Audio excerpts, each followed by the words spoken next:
Chapter 500. Xiao Rou's harmless smile was very lovable and it quickly aroused the anger of all the children.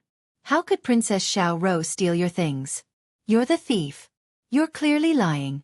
You're lying. She was unable to defend herself and could only watch as her mother's relic was taken by someone else. Compared to the sweet-looking Xiao Rou, she was like Cinderella. No one was willing to believe her and no one was willing to stand in her position. From then on, all the children treated her like snakes and scorpions, as if she was a vicious and bad child. Later on, one morning, Xiao Rou was called over by the teacher and never came back. According to the other children, Xiao Rou was adopted by a rich family. It was said that the family was very rich and gave the director a lot of benefits. They even helped to build a few projects in the Welfare Institute. The children said that the rich family came to the Welfare Institute to acknowledge their relatives. When they saw the jade pendant on Xiao Rou, they took her away. Xiao Rou never came back. The children were all amazed and envious. To be adopted by a good family was something that many children envied. Suddenly recovering from her thoughts, Xianxia suddenly raised her head. Her eyes were red and the expression on her face was angry and gloomy. Those dark memories instantly broke out of their cocoons. Those past events that she didn't want to look back on were all vivid in her mind. It was her. She was that child. She was the one who stole her jade pendant and framed her as a thief. It was her who caused her to be bullied, ostracized, and mocked by so many children. Xianxia took a step closer to Mu Wanru and slowly stretched out her hand. Her voice was cold and firm. "Return the jade pendant to me." When Mu Wanru heard this, her heart trembled. She stared at her in disbelief. Her eyes flickered with bewilderment and her face turned pale. Did she recognize him? How could it be? Her appearance was so different from when she was young. How could she recognize her? You're Xiao Rou, right? Xiaoxia's lips curled up coldly. She opened her palm and stared straight at her. Her eyes were bloodshot and she looked extremely miserable. "I don't know what you're talking about." Mu Wanru kept dodging his gaze as she retreated step by step, trying to defend herself with a pale face. "Now that things have come to this, how much longer are you going to pretend?" Xiaoxia's eyes widened in indignation. Tears welled up in her eyes as her voice trembled. "That jade pendant. Return that jade pendant to me. That's the last thing my mother left me. Please give it back to me." "I don't know what you're talking about." Mu Wanru was forced into a corner by her. She let out a hysterical shriek as her face turned pale and blood drained from her face. Alan nervously held onto Mu Wanru's shoulder and looked at Xianxia, who was walking towards her, with vigilance in her eyes. "What are you doing? Are you crazy?" Xianxia bit her lips hard. She clenched her fists tightly, and tears flowed uncontrollably from her eyes. Those dark memories broke out of the cocoon and lingered in her mind, unable to be dispersed. The torment and bits of her time in the orphanage were like red-hot iron, leaving an indelible memory in her heart. Chapter 501. Screaming at the top of her lungs had almost exhausted all of her strength. Xianxia staggered towards her, but her eyes were fixed on her. "It's time to return it to me. Give me back what you have taken from me. That jade pendant. Can you return it to me?" Mu Wanru. Shut up. Stop talking. Mu Wanru was on the verge of breaking down as she covered her ears. "What nonsense are you spouting? I didn't steal anything from you. I didn't. You're slandering me. I'm not a thief, you're the thief. Stop talking, stop talking. You shut up. Otherwise, I'll tear your mouth apart." After shouting agitatedly, Mu Wanru's body swayed, and her eyelids twitched violently a few times. Her legs went soft, and she fainted in Alan's arms. Alan turned pale with fright. He hugged her and called out a few times in a panic, "Wanru? What's wrong with you?" Seeing that she had fainted, Alan's heart ached. He carried her horizontally, raised his head abruptly, and fiercely glared at Xianxia. "Are you satisfied now? Are you satisfied now? Vicious woman, are you going to force her to death before you stop?" After saying that, he carried Mu Wanru and strode out of the door. Xianxia stood rooted to the ground in a daze. She laughed mockingly, but her heart could not stop chilling. Was she satisfied? Was she a vicious woman? How could this man be so ridiculous? How could this world be so ridiculous? Was Mu Wanru the victim? Was she a vicious woman? Mu Wanru was the thief. She stole the last thing her mother left for her, and even made her suffer thousands of curses, countless cold eyes, ridicule, and abuse. In the end, she was accused of being vicious? Didn't she think it was too ridiculous? Did Mu Yaja know? Does he know about this?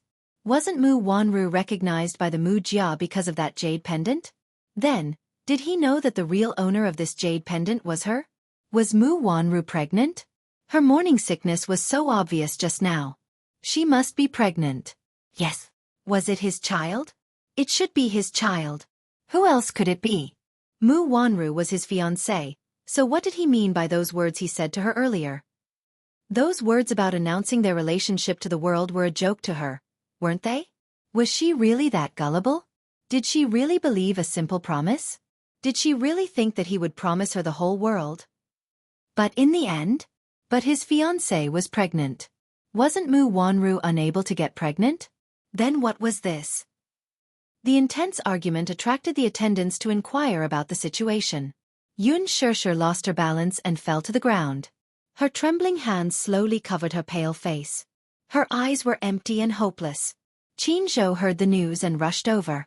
Seeing her lying on the ground, he was shocked and immediately went forward. Xia, what's wrong? Xianxia's eyes were wide open and her voice trembled. Jianghu, I'm not a thief. Do you believe me? Jianghu was confused by her sudden question. Not knowing the cause and effect, he laughed dryly and said blankly, Xia, what are you talking about? How can you be a thief? I'm not a thief. Chapter 502. But, they're all saying that I'm the thief. Xianxia covered her eyes and burst into tears. It was as if she had returned to the orphanage more than 10 years ago. She was surrounded by those children and listened to those cold fingers pointing at her. The memories that she had suppressed for more than 10 years suddenly broke through the cage. Those piercing voices of doubt, those malicious speculations, and those sinister accusations all lingered around her ears. Those vicious punches, kicks, and curses echoed over and over again. It was like a saw cutting back and forth in her heart, tormenting her over and over again. The noise in her ears caused her to break down. Xianxia covered her ears hard as if she was about to suffocate. She cried out loudly, I'm not a thief. I'm really not a thief. Mu Wanru is the thief. She's the thief. She stole my things. That's my things. Jianghu raised his head and looked around, only to see that the waiters around him were also embarrassed. The polite smiles on their faces gradually became stiff, and they looked at each other. When they saw Jianghu's puzzled look, they all shook their heads. They had just arrived and didn't know what had happened. When she heard the commotion and rushed over, she was already in a daze and talking to herself like a puppet. Jianghu lowered his head again and looked at Xianxia. Her eyes were tightly shut and her body couldn't stop trembling because of immense fear. She knelt on the ground and carefully curled up into a ball. Her shoulders couldn't stop shaking. Her helpless and desperate look made Jianghu's heart ache. He didn't know what had happened, but seeing her frightened and flustered look, he couldn't care less about arousing suspicion. He reached out his hands and hugged her shoulders, pulling her into his embrace. Gently placing his palm on her head, he stroked her hair over and over again. Lowering his head, he comforted her gently. Sure, I believe you. Don't be afraid, I'm here. Xianxia clenched her teeth tightly. The auditory hallucinations in her ears almost destroyed her consciousness. After so many years, the mocking, insults, and accusations suddenly erupted as her memories awakened, tormenting her endlessly. Back then, if only one person had stood up, believed in her, and protected her, things wouldn't have turned out this way. She desperately wanted to forget those nightmarish scenes, but now that the memories were out of the cage, the grievances and panic that she had suppressed for many years once again collapsed like a mountain. Jianghu saw that she was unable to recover from the setback. He gritted his teeth and helped her up, but her legs were weak. He had no choice but to carry her. Jianghu drove back to his apartment with Xianxia instead of going back to the company. After carrying her into the apartment, Jianghu carried her to the bed and covered her with a blanket. Xianxia lowered her head and burrowed under the blanket. Her body curled up into a ball and she hugged herself tightly like a person who had no sense of security and was extremely helpless to protect herself. Jianghu sighed. But there was nothing else he could do. He kept asking her questions along the way, but she kept curled up in the corner of the back seat with her head lowered. She didn't seem to hear a single one of his questions, and she didn't give him an answer. He had never seen a person lose control to such an extent. Chapter 503. Sure, no matter what, why don't you take a break first? If you don't want to talk about it, I won't ask. But as long as you're willing to talk, I'll be your most loyal listener. Xianxia buried her face deep in her palms. Under Qin Zhou's comforting words, the sharp and hysterical accusations slowly receded like a tide. Xianxia slowly raised her head. Her eyes were exposed outside the quilt. Her line of sight overlapped and slowly regained clarity. She looked up at Qin Zhou and gradually calmed down. Sleep first. Qin Zhou saw that she finally opened her eyes and looked at him with a gratified smile. Xianxia only nodded quietly but still didn't say anything. Qin Zhou tucked her in, got up, and walked out of the room. On the way, he closed the door for her. Xianxia blinked and stared blankly at the ceiling. Gradually, she fell asleep. In the hospital, Mu Wanru lay unconscious on the bed in the consultation room. Alan sat at the desk and looked at the doctor's face from time to time. He nervously asked about the situation. What's the situation? The doctor pushed up the glasses on his face and calmly raised his head to glance at him. Then, he continued to write and draw on the medical record card. Alan couldn't sit still and urged again. Doctor, what's the situation with her? Who are you to her? The doctor asked expressionlessly. Alan was stunned for a moment, but he said guiltily, just a friend. Friend? I think you two are quite close. You don't look like friends. The doctor had some doubts in his eyes. Alan asked awkwardly, is that important? Of course it's important. If you're her family or boyfriend, I might have to congratulate you.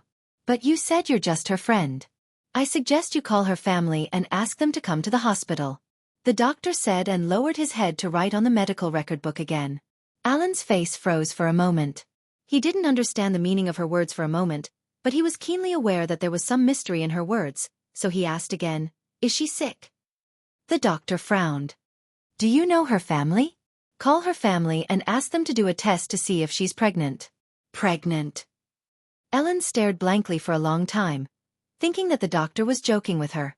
She couldn't help but doubt his professionalism. Doctor, I'm sorry to interrupt. Are you sure she's pregnant?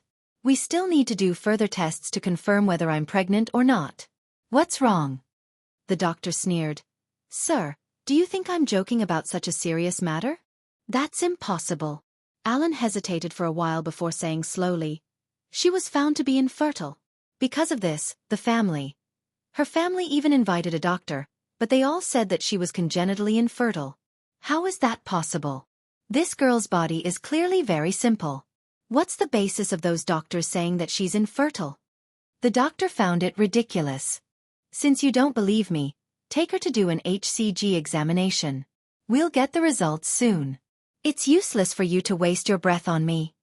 Alan frowned, but he hesitated for a long time without making up his mind. He also wanted to do an HCG examination for her to see what was going on. Chapter 504. What if she was really pregnant? Although this hospital was a private hospital, the Mu family would be able to find out if there were any medical records left in any medical center in the capital. What if she was really pregnant?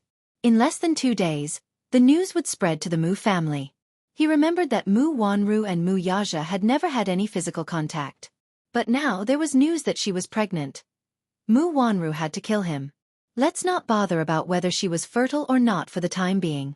Even if she was really pregnant, the child in her stomach could not be saved. If the test was done and she was really pregnant, then, to a wealthy family, a premarital pregnancy, and the child was not even Mu Yaja's, was undoubtedly a huge scandal. Thinking about it carefully, it was not impossible for her to be pregnant. When he did it with her, it was probably because he knew that she was infertile. He was a little fearless, so he had never taken any safety measures. It was not impossible for her to be pregnant. Alan stood up and said, I'll make a decision after I inform her family. Today, I'll send her home first. The doctor looked up blankly and said, Oh. He felt that this man was really strange, but he did not think much about it. He only told him a few things to take note of and let him pay the registration fee. When Alan carried Mu Wanru to the car, Mu Wanru had already woken up. Seeing that she had woken up, Alan was nervous. "You're awake. Where is this?" Mu Wanru had a splitting headache. She rubbed between her eyebrows and looked out of the window. When she saw the hospital sign, she was stunned. "Why are you in the hospital? You fainted just now. So, I was worried about you and sent you to the hospital." Alan was halfway through his words when he stopped abruptly and did not continue. He was still considering whether to tell her about this matter. Now that she was only pregnant, it was not confirmed if it was true. Mu Wanru did not know what he was thinking. She suddenly recalled what happened before she fainted. Thinking of Xianxia's horse accusations, her heart stopped for a few seconds. She bit the tip of her thumb uneasily and panicked. Did she find out? Did she remember what happened before? How much did she know? Did she only remember that she had stolen her jade pendant, or did she know what status this jade pendant represented? Damn it! Seeing her flustered expression, Alan recalled the doctor's words and finally decided to confess to her. "Wanru? What is it? Speak." She was distraught, so her tone was unkind. Alan hesitated for a few seconds before asking slowly, "What exactly happened when you were found to be infertile?" He suddenly brought up this topic. Mu Wanru was startled for a moment, and then she felt a dull pain in her heart. She said with an unhappy expression, "Why are you suddenly asking this?" Her inability to conceive had always been the most unforgettable thing in her heart. If she could have children, perhaps she would have married Mu Yaja long ago. It was because she couldn't get pregnant that her position in the Mu family was unstable. Since ancient times, rich and powerful families had always relied on their sons to rise in status. If he didn't have children by his side, he wouldn't have any status. It was precisely because of this that she was unable to bear a child for Mu Yaja. Naturally, her position would not be stable. Chapter 505. Mu Wanru's heart was filled with grievances and heartache. She clenched her teeth and said with tears in her eyes, "If it wasn't for my infertility, maybe I would have married him long ago." "What do you mean? Tell me clearly." Alan was anxious and asked again. Mu Wanru recalled and said, 6 years ago, he and I were about to get engaged, but he said that he had to do a routine physical examination before the engagement. But in the end, the doctor told me that I was born infertile and could not have children. Grandpa thought of many ways and invited many doctors to treat me, but they all said that I had no hope of getting pregnant in my life. How could it be? Alan frowned in surprise. One side said that there was no problem with Mu Wanru's body, and the other side brought in authoritative experts, who were sure that she could not get pregnant at all. The two sides contradicted each other, and it was really puzzling. Whether she was pregnant or not, the general doctor could diagnose what the problem was. Infertility, on the other hand, was a profound mystery. Which side was the problem? How would I know? Mu Wanru said with tears in her eyes, "Those authoritative experts were all sent by Mu Yaja from authoritative medical centers all over the country, and they were all authoritative professors. They all said so. What can I do? What can I do? I wanted to try, but he didn't give me a chance at all. He didn't even touch me." "He really didn't touch you?" Alan asked doubtfully. "It's true. He really hates me." She laughed self-deprecatingly. "There was one time when he was a little drunk. I helped him to the bed, originally. I wanted to. But he pushed me away. I even doubted that he was a normal man. Even if I stood naked in front of him, he didn't have any reaction. He didn't want to touch me at all. He hated touching me." She put her chin on her knees and murmured, "That's why I was so jealous of Xianxia and hated her so much. If I could give birth to a son or a daughter for the Mu family, would it be her turn to compete with me?" A trace of suspicion appeared on Alan's face.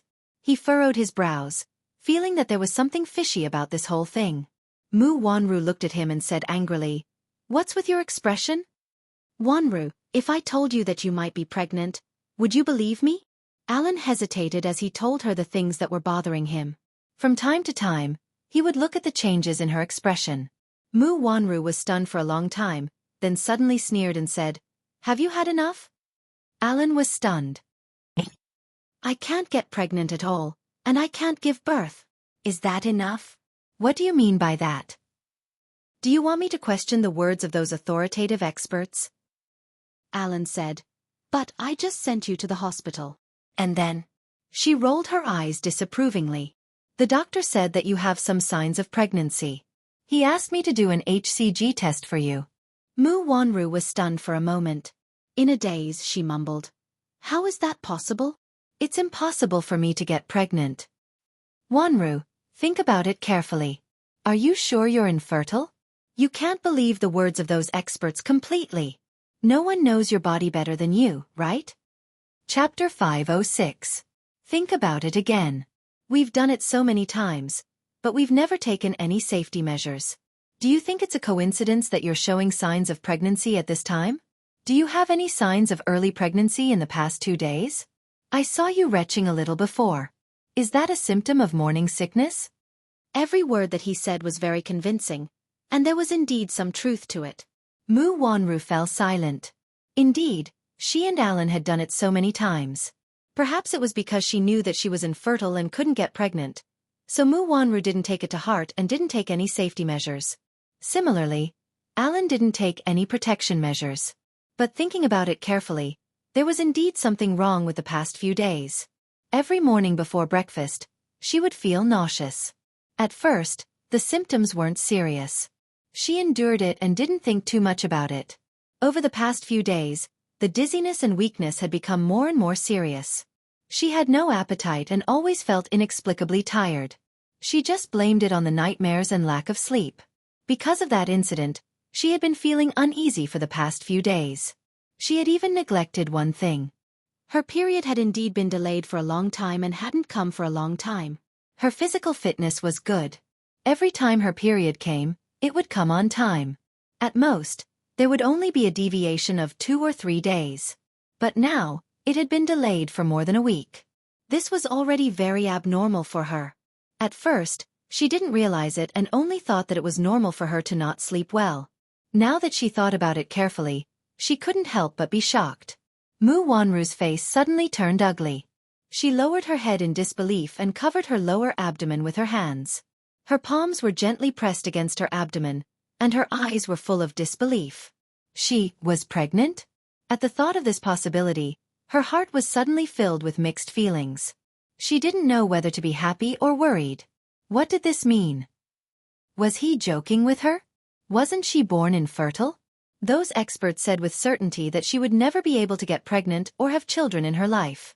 Then why did she have the reaction of early pregnancy now? Although she had no experience in pregnancy, after Alan's reminder, she did notice a series of strange reactions in her body over the past few days. It was very similar to the symptoms of pregnancy. Was she really pregnant? In other words, she wasn't infertile. She still had a chance to get pregnant and give birth to a child for the Mu family? When Mu Wanru thought of this, and thought that she might be able to have a child with Mu Yaja, a child that belonged to them, her own child, her heart was filled with great joy. She trembled as she covered her face. Her eyes were filled with tears of agitation, and her throat felt tight. Mu Wanru widened her eyes in surprise. She suddenly got up slightly, grabbed Ellen's collar, and said ecstatically, "You said I might be pregnant? In other words, I still have a chance to get pregnant?" Ellen stared at her face, which was twisted and ferocious because of her surprise. For a moment, her heart was filled with great sorrow, joy, and worry. On one hand, his heart ached. His heart ached that she might finally be able to fulfill her dream of being a mother. Now, the child in her stomach was his. Vaguely, he felt a sense of responsibility as a father. Chapter 507. What was he? Had it been his wishful thinking all this while? Or could it be that the woman he loved was just using him from the beginning to the end? Seeing his dazed expression, Mu Wanru's smile froze. She asked, "Alan, aren't you happy for me?" Alan raised his eyes and stared at her, but he didn't say a word. Mu Wanru held her abdomen as her lips curled into a radiant smile. "I can get pregnant. I'm not infertile. I can give birth to a child for Mu Yaja. This child might even be the future heir of the Mu group. Isn't this something to be happy about?" "Wanru." Alan's eyes were a little obscure. He gently lowered his eyes and held her shoulders tightly. The corner of his lips curled up into a bitter arc. "First of all, I'm sincerely happy for you that you can get pregnant." Mu Wanru smiled. Her gaze was so soft that it seemed like water was about to drip out. Ellen's next sentence stunned her as if she had been struck by lightning. But haven't you thought about it? Whose child is the father of the child in your stomach? Wanru, that's our child, not yours and Mu Yaja's. Wanru, will you give birth to him? Mu Wanru's body stiffened like a rock. She was stunned. Seeing her frozen expression, Alan's heart ached. A hint of sadness flashed across his eyes. He leaned over and sat beside Mu Wanru. He pulled her into his arms and said gently, Wanru, you might be pregnant. If you're really pregnant, then this child is our child. I'm willing to acknowledge him and take responsibility for you. Deep down, I don't want to abort him. What about you? Are you willing to give birth to him? Mu Wanru's gaze changed. She clenched her fists subconsciously, and a cold glint flashed in her eyes. He wanted her to give birth to this child. How was that possible? Yes, how could she forget? She was pregnant, but whose child was the father of the child in her stomach? It wasn't Mu Yaja's, but Alan's. This was the product of infidelity, a vile spawn. How could she have given birth to him? If the Mu Yaja knew that she was pregnant and the child was not his, with Mu Yaja's methods, he would definitely wipe them out personally. By then, so what if Grandpa Mu dotes on her? In a wealthy family, it was taboo for a woman to be unfaithful to her husband. This was undoubtedly a huge scandal.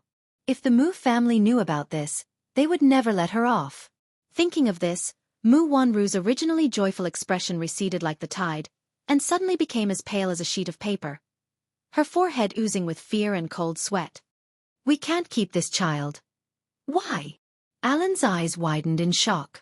He pulled her body tightly and forced her to face him. He asked bitterly, This child is your flesh and blood. It's your first child.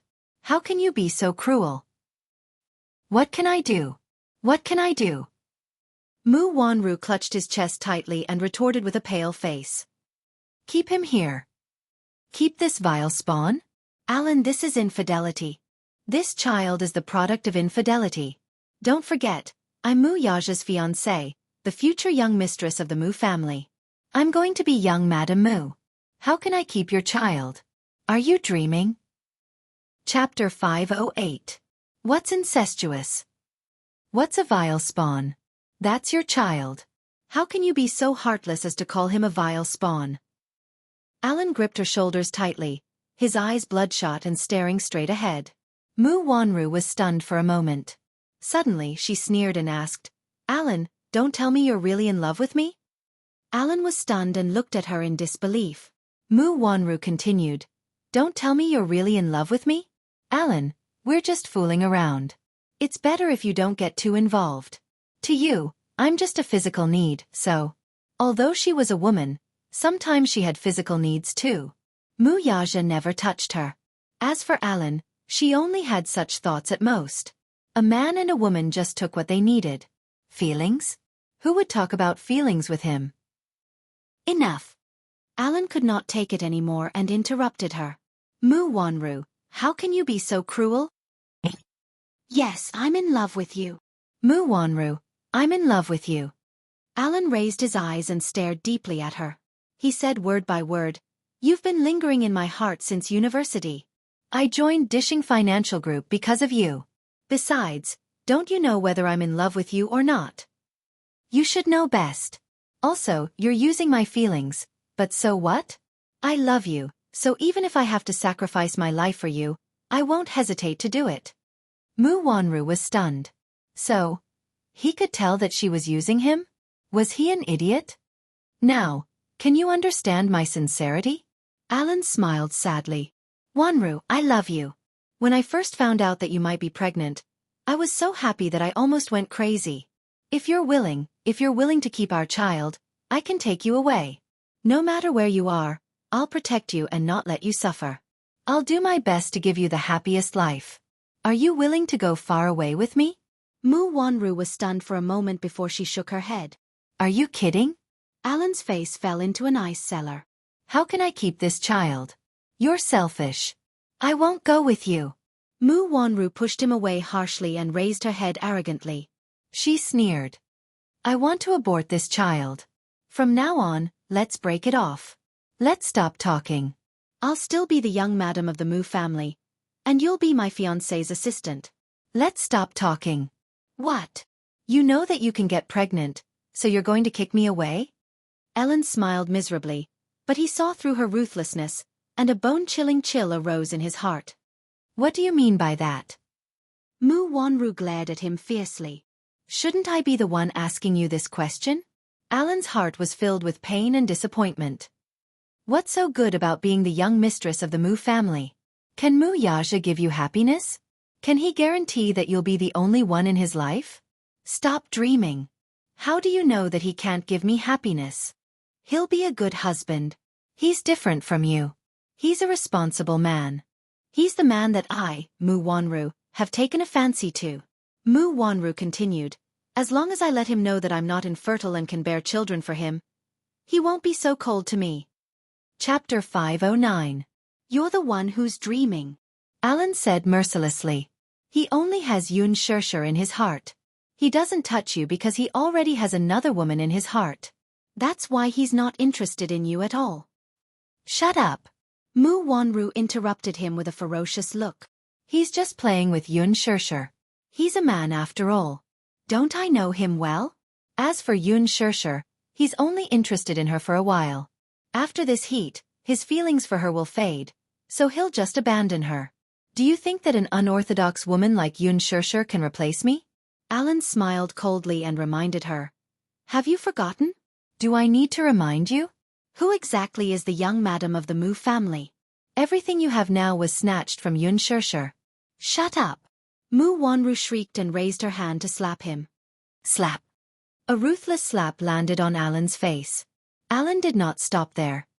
If you hadn't snatched her jade pendant back then, old Master Mu would have brought her back to the Mu family by accident. The person by Mu Yaja's side now should be Xianxia, not you. Mu Wanru, haven't you realized the truth until now? Mu Yaja doesn't belong to you. You can't force things that don't belong to you. Shut up. Shut up, shut up. Mu Wanru covered her ears like a madwoman. When she saw that Alan did not intend to stop there, she raised her hand again, but Alan reached out and held it tightly. Wanru, even if you want to get rid of this child, tell me, how do you plan to hide it from the Mu family? How do you plan to get rid of this child without anyone knowing? Alan smiled, revealing his white teeth. Don't forget that the Mu family has spies in all the medical centers in the big capital. You should know how powerful the Mu family is, right? Or do you plan to go to a small clinic to get rid of it secretly? Mu Wanru was stunned for a while upon hearing this. How could she not know? All the medical centers in the capital were inextricably linked to the Mu family. Even if she escaped from the capital, it might not be too risky. Right now, only a small clinic could hide it from the public. Mu Wanru said, as long as I can get rid of this child, so what if it's a small clinic? Do you have the heart to degrade yourself? Alan was completely enraged. This is our child, a life. All right, then I'll stay. Mu Wanru paused. Before Aaron could reveal a gratified smile, she coldly said, as the Mu family's descendant. What do you mean? Alan asked in shock and anger. You're too naive. Whether or not it's his child, do you think you can hide it from him forever? Alan could not help but mock her naivety. This has nothing to do with you. Mu Wanru said coldly. Anyway, I can't go far away with you. Do you think everything will be fine if I just leave with you? Do you think the Mu family will let us go? Who's the naive one here? Chapter 5:10. That's enough. I don't want to hear your nonsense. You'd better keep your mouth shut about this matter before I come up with a compromise. I don't want anyone to know that I'm pregnant. We're still in the same boat now, so don't you dare play any tricks. Aaron smiled bitterly but did not say anything in the end. He got into the car expressionlessly. Mu Wanru sat in the car. Along the way, she lowered her head to look at her flat stomach. A complicated look flashed across her eyes. The Bentley slowly drove into the car park of Laji Holdings. Li Hanlin alighted from the car, walked to the back seat, and opened the door. Yun Tianyu alighted from the car, and Li Hanlin bent down slightly to carry him. He raised his head to look at the tall building in the center of Laji Holdings and asked in a low voice, Have you investigated that woman's matter? Yes, I have. Let's go in. Li Hanlin nodded and carried Yun Tianyu into Laji Holdings. Along the way, the employees threw them surprised looks from time to time. A passing secretary saw Li Hanlin carrying a delicate-looking little lad and was surprised to see him. She asked in surprise, "Agent Li, you're here. Ah, this child is so adorable. Who is he to you?" Yun Tianyu frowned unhappily and said lightly, "You still have the mood to chat during work hours?" Li Hanlin immediately reprimanded, "Get back to work, don't talk so much." Startled, the secretary quickly lowered her head and returned to her seat. He was a little surprised in his heart. This cute and immature child still had the air of a baby. Why was the moment he opened his mouth so imposing? He was so mature that he did not seem like a child at all. Li Hanlin carried Yu into the office and placed him on the office chair. Yun Tianyu leaned back gracefully and leisurely looked at the furnishings in the office. In a sense, this was the first time he stepped into Laji Holdings headquarters since he held 60% of the company's shares. Li Hanlin brewed a cup of Ceylon black tea for him, and then passed a thick stack of documents to him. "Is everything here?" "Yes. Everything is here." Yun Tianyu took a sip of the black tea and then lowered his head to carefully read the information. He skimmed through it 10 lines at a glance. Suddenly, his brows slowly furrowed. According to the information, Mu Wanru's biological mother was a masseuse in a bar. She had a low status, and after giving birth to Mu Wanru, she abandoned her at the entrance of the hospital. After that, she was picked up by a couple. Until a car accident, she lost both her parents and was sent to the orphanage. When she was 9 years old, she was adopted by the Mu family and brought back. The information about the private welfare institute was also listed out in detail. Yun Tianyu flipped through a few pages, and his eyes suddenly widened in shock. Li Hanlin saw that his face was a little ugly, and his eyes fell on the information. According to the information, the director of the orphanage was sentenced to prison for child molestation 3 years ago. The list of victims included dozens of orphans in the orphanage, including young boys. The director of the orphanage was called Luo Hanjin, 50 years old. This incident had once caused a huge uproar in the city, and everyone knew about it. Most of the victims were young orphans who were still ignorant. The youngest among them was only 6 years old. Chapter 5:11. The police took this case very seriously and immediately launched an investigation after receiving the girl's confession. After a thorough investigation, Luo Hanjin was arrested. After his arrest, he denied all charges of child molestation, which led to strong protests from charity organizations. In the end, the charity organizations intervened and all the children in the orphanage were examined. The results showed that dozens of children had varying degrees of bruises on their bodies, and a few of them were infected with STDs. Finally, with conclusive evidence, Luo Hanjin was prosecuted and confessed to child molestation. At first, he tried to use his connections to suppress the matter, but unfortunately, this matter caused a strong social reaction and caused public outrage. Due to the serious nature of the case, which involved the rape of a child, the court sentenced him to life imprisonment. "What a beast!" Li Hanlin shook his head. Yun Tianyu frowned slightly. "I remember that mommy was adopted by Yun Yecheng from this orphanage." Hearing this, Li Hanlin's face turned solemn. "Director Yun, are you worried that—" Yun Tianyu clenched his fist so tightly that his knuckles turned white. His face was extremely ugly.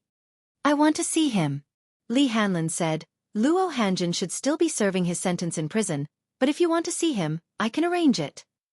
"Arrange it immediately." "Okay." Li Hanlin took out his phone and walked to the side.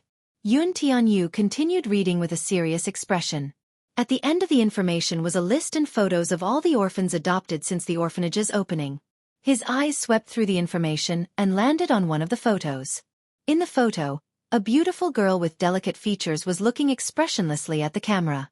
Her face was expressionless, and her eyes were empty and numb, as if there was a pool of dead water between her brows.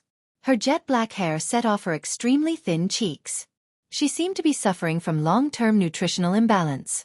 Her face was pale and dull. Her clothes looked very shabby. Was this mommy when she was young? How could she be so thin? Yun Tianyu frowned with heartache. His slender fingers slowly caressed the photo, and his heart ached as if it were being pricked by needles. "Mommy, Li Hanlin hung up the phone and walked over, only to see Yun Tianyu staring at a photo in a daze. Following his line of sight, Li Hanlin saw a photo of Yun Shishir taken at the welfare center when she was 9 years old and suddenly recalled something. When I went to the orphanage today, I learned some news. Speak.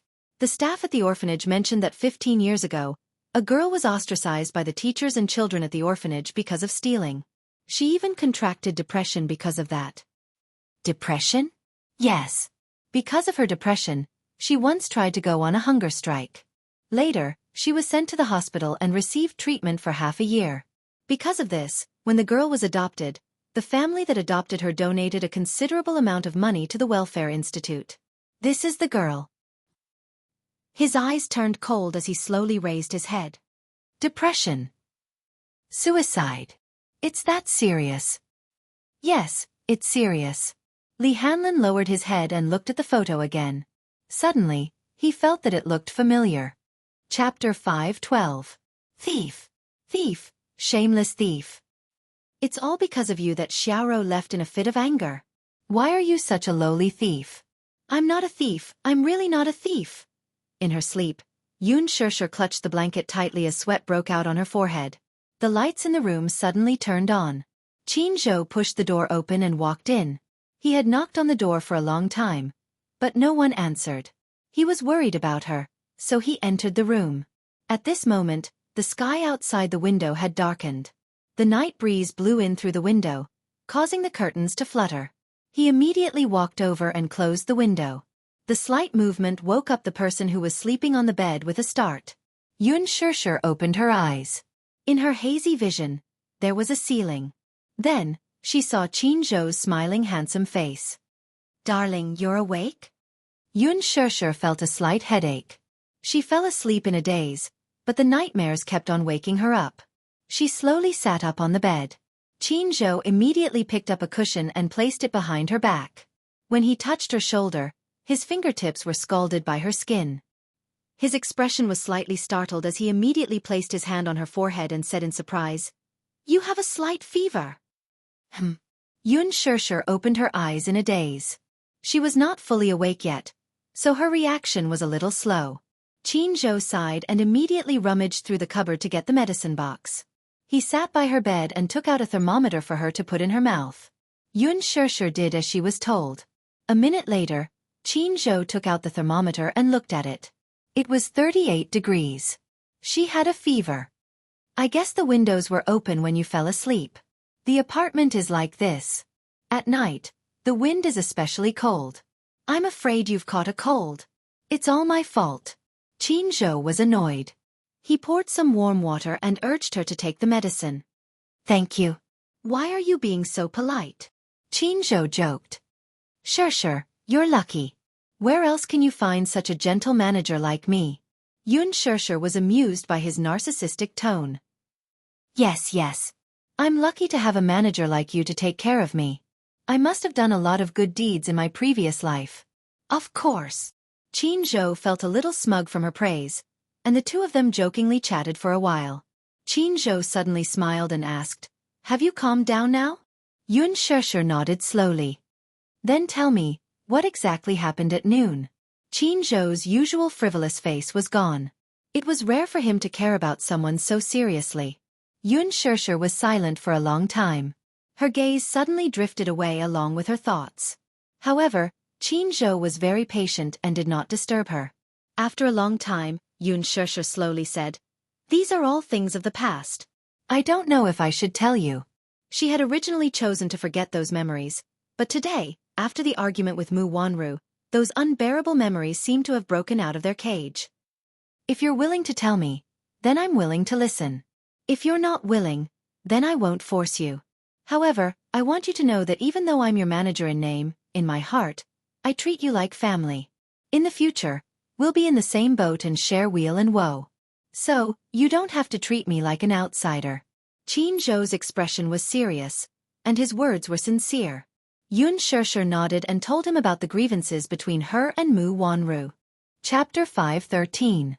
Does this mean that Mu Wanru is the girl who stole your jade pendant 15 years ago?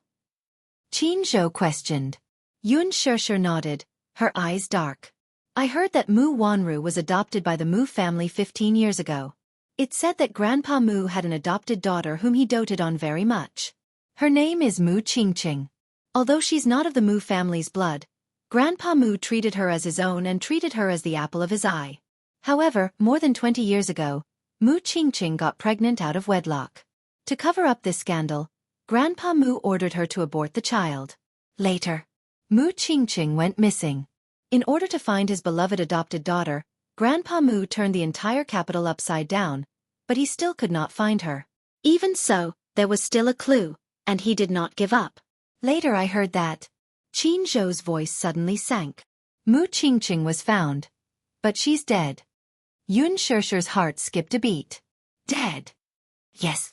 She died in a car accident. It was too horrible to look at. Qin Zhou shook his head helplessly. Grandpa Mu was in so much pain that he wished he was dead. Later, he started looking for Mu Qingqing's 2 children. Mu Qingqing. Yun Shishi said in a daze. I only know that my mother's surname is Qin and her name is Cheng. Didn't your mother mention your family background to you? He asked in confusion. No. Yun Shishi shook her head. My mother has been very tight-lipped about my family background. She only told me that there's a Mu family in the capital, and that there's someone called Mu Shang who's the cruelest executioner in the world. She told me not to step into their house no matter what. Mu Shang? Qin Zhou suddenly stood up agitatedly and said solemnly, there's only one Mu family in the capital, and the head of that family is Mu Shang. Don't tell me that your mother is Mu Qingqing. Yun Shishi suddenly fell silent. Qin Zhou continued, could it be that Mu Wanru stole your jade pendant, and that jade pendant is your mother's personal keepsake? Grandpa Mu recognized the keepsake and took Mu Wanru back to the Mu family as your mother's child? Probably. Yes. So you're the real daughter of the Mu family? Mu Yaja's real fiancé? Qin Zhou raised his eyebrows slightly, feeling that life was truly a fantasy. All this time, the real daughter of the Mu family had been a fake. However, the real princess ended up in the human world by accident. This was too dramatic. It could be made into a TV series. I won't go back to the Mu family. I just want her to return the jade pendant to its rightful owner. Yun Shishi looked up and said, that was the last thing my mother left me. Because of that woman's selfishness, I was at the mercy of others in the orphanage. The orphanage you're talking about, I think I have some impression of it. Qin Zhou carefully recalled and suddenly slapped his forehead. Is the director of that orphanage called Luo Hanjin? Yun Shishi's face froze when she heard that.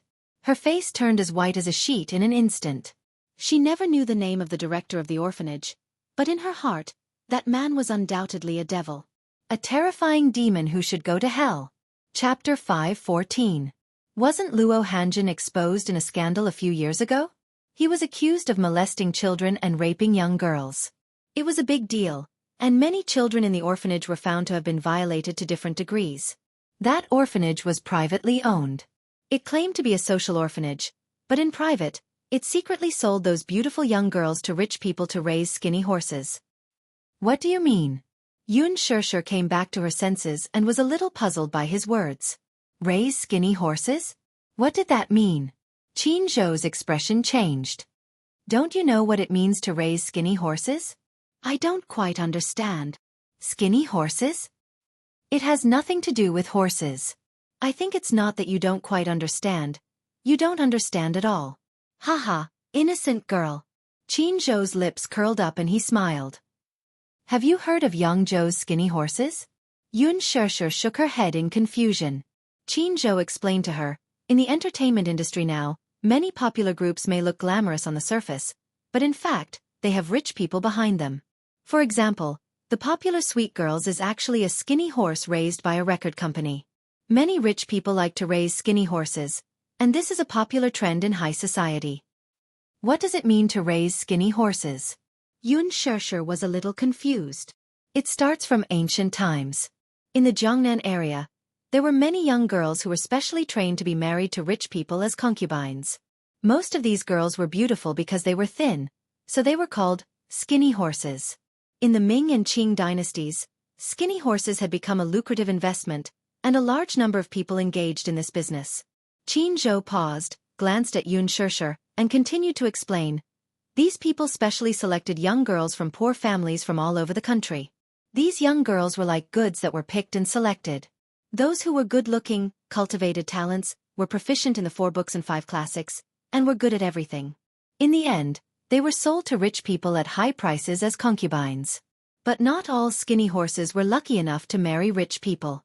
In the end, the remaining skinny horses were sent to the brothels. Most of the prostitutes by the Qinhuai River were skinny horses. When Xianxia heard this, she was skeptical. There was actually such a thing. Seeing the look of disbelief on her face, Xianxia smiled and said, "That private orphanage used the name of the orphanage to adopt those orphans. They secretly picked out those who looked delicate and pretty, and some of them were given to rich families. These girls were all clearly priced." Xianxia frowned. It turned out that there was so much darkness in the world that she didn't know about. His heart was filled with terror. Her dark childhood in the welfare home had taught her about Luo Hanjin's despicable and shameless ways. However, Yun Yeching's appearance had brought her away from this abyss of suffering. For this, she was truly grateful to him. If not for Yun Yeching, she really did not know what would have happened to her. While she was lost in her thoughts, Xianxia had already brought the cooked porridge over. After setting up the table on the bed for her, he placed the porridge and side dishes in front of her and said with a smile, "You must be hungry, hee. Come and try the porridge that Lord Xianxia specially cooked for you. Let's see how good it is." Xianxia asked in surprise, "You cooked it for me? What else could it be? I saw that you didn't eat lunch and slept the whole afternoon. You should be hungry when you wake up." Chapter 5:15. You should be thanking me. He crossed his arms. "Look, I'm not just your manager. I'm also your nanny. I've never been so considerate to anyone before." He sat by the bed and suddenly said seriously, Sure, some things are in the past, so don't dwell on them. When there's pain, you should let go of it and not hold on to it. I've always believed in karma. This person, without saying a word, without doing anything, it was all part of his karma. If one sows good karma, one will bear good karma. Sows evil, reap evil. That Mu Wanru has evil intentions. She'll suffer the consequences sooner or later. Xianxia thought that his words made sense. Xianxia, do you believe in Buddhism?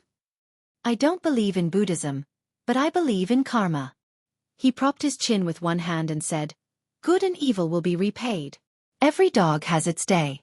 Some people do evil, and no matter how late the retribution is, it will eventually befall them. On the long corridor in the prison, the sound of chains dragging on the floor was ear-piercing. A middle-aged man with white hair was walking slowly. The prison guard mercilessly kicked him. Walk faster. The prison door slowly opened. In the interrogation room, Yun Tianyu sat on a chair with Li Hanlin standing beside him. When the man was dragged into the interrogation room by the prison guard, he saw a delicate-looking little lad sitting on a chair like an elegant and cute little gentleman. However, the expression on the child's handsome and tender face was extremely cold. Luo Hanjin was pushed to the interrogation chair with his hands cuffed. Li Hanlin exchanged glances with the prison guard. The latter immediately understood and left respectfully. He felt extremely strange.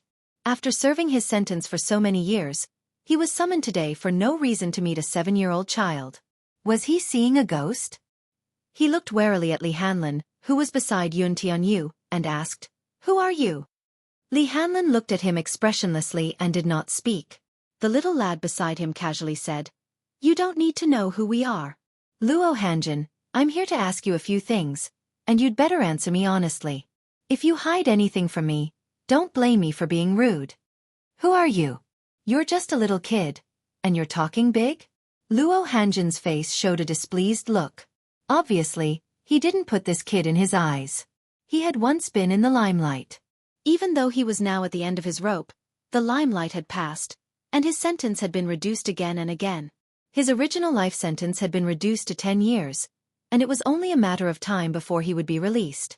Hence, he did not think much of Yun Tianyu. His rude words made Li Hanlin extremely unhappy as he coldly rebuked. Luo Hanjin, don't think that everything is fine just because you're about to be released from prison. Do you believe that I will let you stay in prison for a few more years? Haha. You still haven't told me who you are. Do you think I'm a pushover? Why would any Tom, Dick, or Harry come here to show off? Luo Hanjin smiled disdainfully. His face was sloppy and uncooperative. Yun Tianyu smiled sinisterly, his beautiful eyes brimming with coldness. It seems that you won't know the immensity of heaven and earth if I don't teach you a lesson. What do you mean? Luo Hanjin stared at him suspiciously, only to see Li Hanlin walk to the door and clap his hands. After a while, 2 prison guards walked in with batons in their hands. Chapter 5:16. Luo Hanjin stared at him suspiciously, only to see Li Hanlin walk to the door and clap his hands. After a while, 2 prison guards walked in with batons in their hands. A baton hit his head, causing him to feel dizzy from the pain. Li Hanlin ordered, "The prisoner is not cooperating. Do something." "What do you mean? What are you trying to do?" Luo Hanjin screamed, but the chair was suddenly turned upside down. Immediately after, the prison guard covered his face with a towel and slowly poured a bucket of water over him. Woo! Waterboarding was one of the cruelest forms of torture. As the towel gradually became soaked, water continuously flowed in. Due to the suction force of the towel, Luo Hanjin's nose, mouth, and teeth were all firmly stuck, making it impossible for him to breathe. Suffocation overwhelmed him like a mountain. He struggled violently, but his hands and feet were cuffed, so he could not move at all. The sound of the chains clanging against each other was crisp and clear. Yun Tianyu leisurely picked up his teacup, took a sip, and raised his head to signal the prison guard. Li Hanlin immediately waved his hand, and the prison guard hurriedly took the towel away. Luo Hanjin's eyes widened in anger as he breathed in the fresh air rapidly. His expression was twisted and hideous as if he had just come back from the dead. "Are you awake now?" Yun Tianyu put down his teacup and asked. The prison guard hit him on the shoulder with a baton. "Are you awake now? I'm asking you a question." I'm awake now." Luo Hanjin asked in horror. "Brother, who are these 2? Who's your brother?" The prison guard angrily slapped him. "Just tell us what we're asking you. Be honest, or else you'll have to bear the consequences." Yes, I understand." Luo Hanjin obediently nodded his head and looked at Yun Tianyu with a look of awe and respect. "You'd better know your place." After saying that, the prison guard turned to look at Li Hanlin obsequiously. With a look from the latter, they obediently retreated. "Wouldn't you have suffered less if you had been obedient earlier? You should know what crime you committed, right?" Yun Tianyu asked unhurriedly before continuing. "You should know what crime you committed, right?" "I know." Perhaps Luo Hanjin had suffered a lot in prison, so he had learned to be obedient when the prison guard came forward towards this child in front of him. Although he felt that it was somewhat inconceivable for a child to have such a strong and evil aura, but from the bottom of his heart, he was in awe. "I'm here to ask you about the 2 of you. Tell me everything you know." As Yun Tianyu spoke, he took out 2 photos and had Li Hanlin present them to him. Luo Hanjin glanced at the photo, still in shock. There were 2 girls in the photo, but when he looked at one of them, he suddenly remembered. "Xiaorou?" Luo Hanjin looked up at Li Hanlin in confusion. "What's wrong with her? Do you still remember who adopted her?" "I remember. The Mu family in the capital. It was old Master Mu who personally came to take them away." Luo Hanjin answered. "Why did Grandpa Mu adopt her?" "That's because she seems to have a jade pendant on her, like a personal keepsake. Grandpa Mu also has an identical jade pendant on him. When the 2 pieces of jade are put together, they are a pair." Luo Hanjin recalled for a while. "I remember Grandpa Mu saying that this girl is his long-lost relative." "You're sure just from a piece of jade?" Li Hanlin was skeptical. Chapter 5:17. Jade pendant? Yun Tianyu's gaze deepened. "Yes. That jade pendant, when pieced together, forms a jade pendant. I heard that it's an heirloom of the Mu family, passed down from generation to generation." That was all he knew. Yun Tianyu was deep in thought. His fingertips tapped on the table absent-mindedly as if he were plotting something. "Speaking of this jade pendant, I thought of something." "Go ahead." At that time, many teachers at the orphanage said that this jade pendant was not hers and was taken from another child. "It's not hers?" Li Hanlin was surprised. "Yes. The orphanage has a record of the children it takes in, and some of their personal belongings are also registered. Ruru is an orphan, so she didn't have this jade pendant with her when she entered the orphanage. The nurses and teachers of the orphanage were well aware of this. I only found out about it later, Luo Hanjin said. That means that the Mu family mistook her for someone else? Luo Hanjin nodded resentfully. You can say that. Yun Tianyu raised his eyes and said faintly. That is to say, this girl stole someone else's jade pendant, replaced that child's identity, and was adopted by the Mu family. Yes. That's all I know. He did not know why, but whenever Yun Tianyu opened his mouth, his heart would tremble. This child was still so young. His aura was so strong that it was frightening. Even a casual and emotionless sentence made him feel fear from the bottom of his heart. Since you knew, why didn't you say anything? I didn't know about it at that time either. Luo Hanjin hurriedly explained.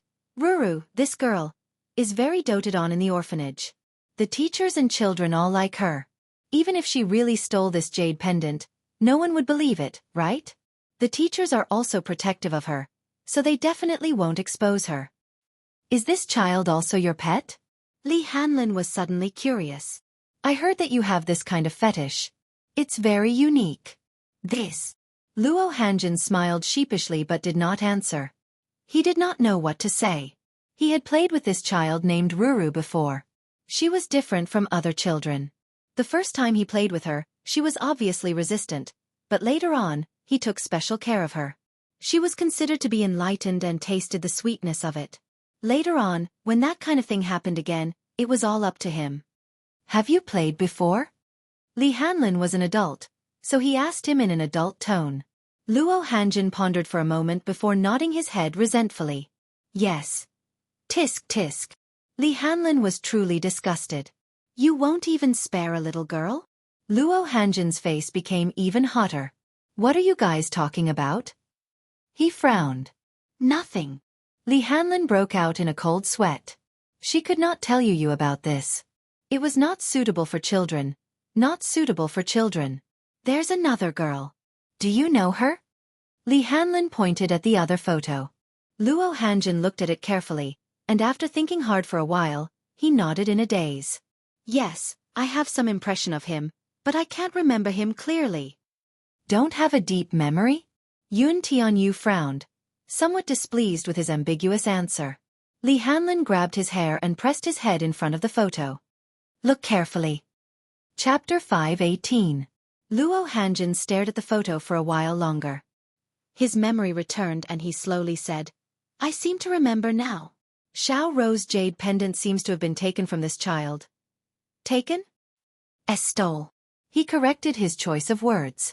Yun Tianyu's heart skipped a beat, and his expression changed slightly. In other words, that jade pendant originally belonged to her? I don't think so. When this child first entered the orphanage, other than a jade pendant, she also had a bracelet. They were all expensive items, but her clothes were tattered. I have a deep impression of this. Yun Tianyu's gaze changed. The reason why Mu Wanru wanted to kill Yun Shishir was because of her parentage. The killer's confession before his death still rang in his ears. Yun Tianyu furrowed his brows as he pieced all the clues together. It seemed that the whole situation was gradually becoming clearer.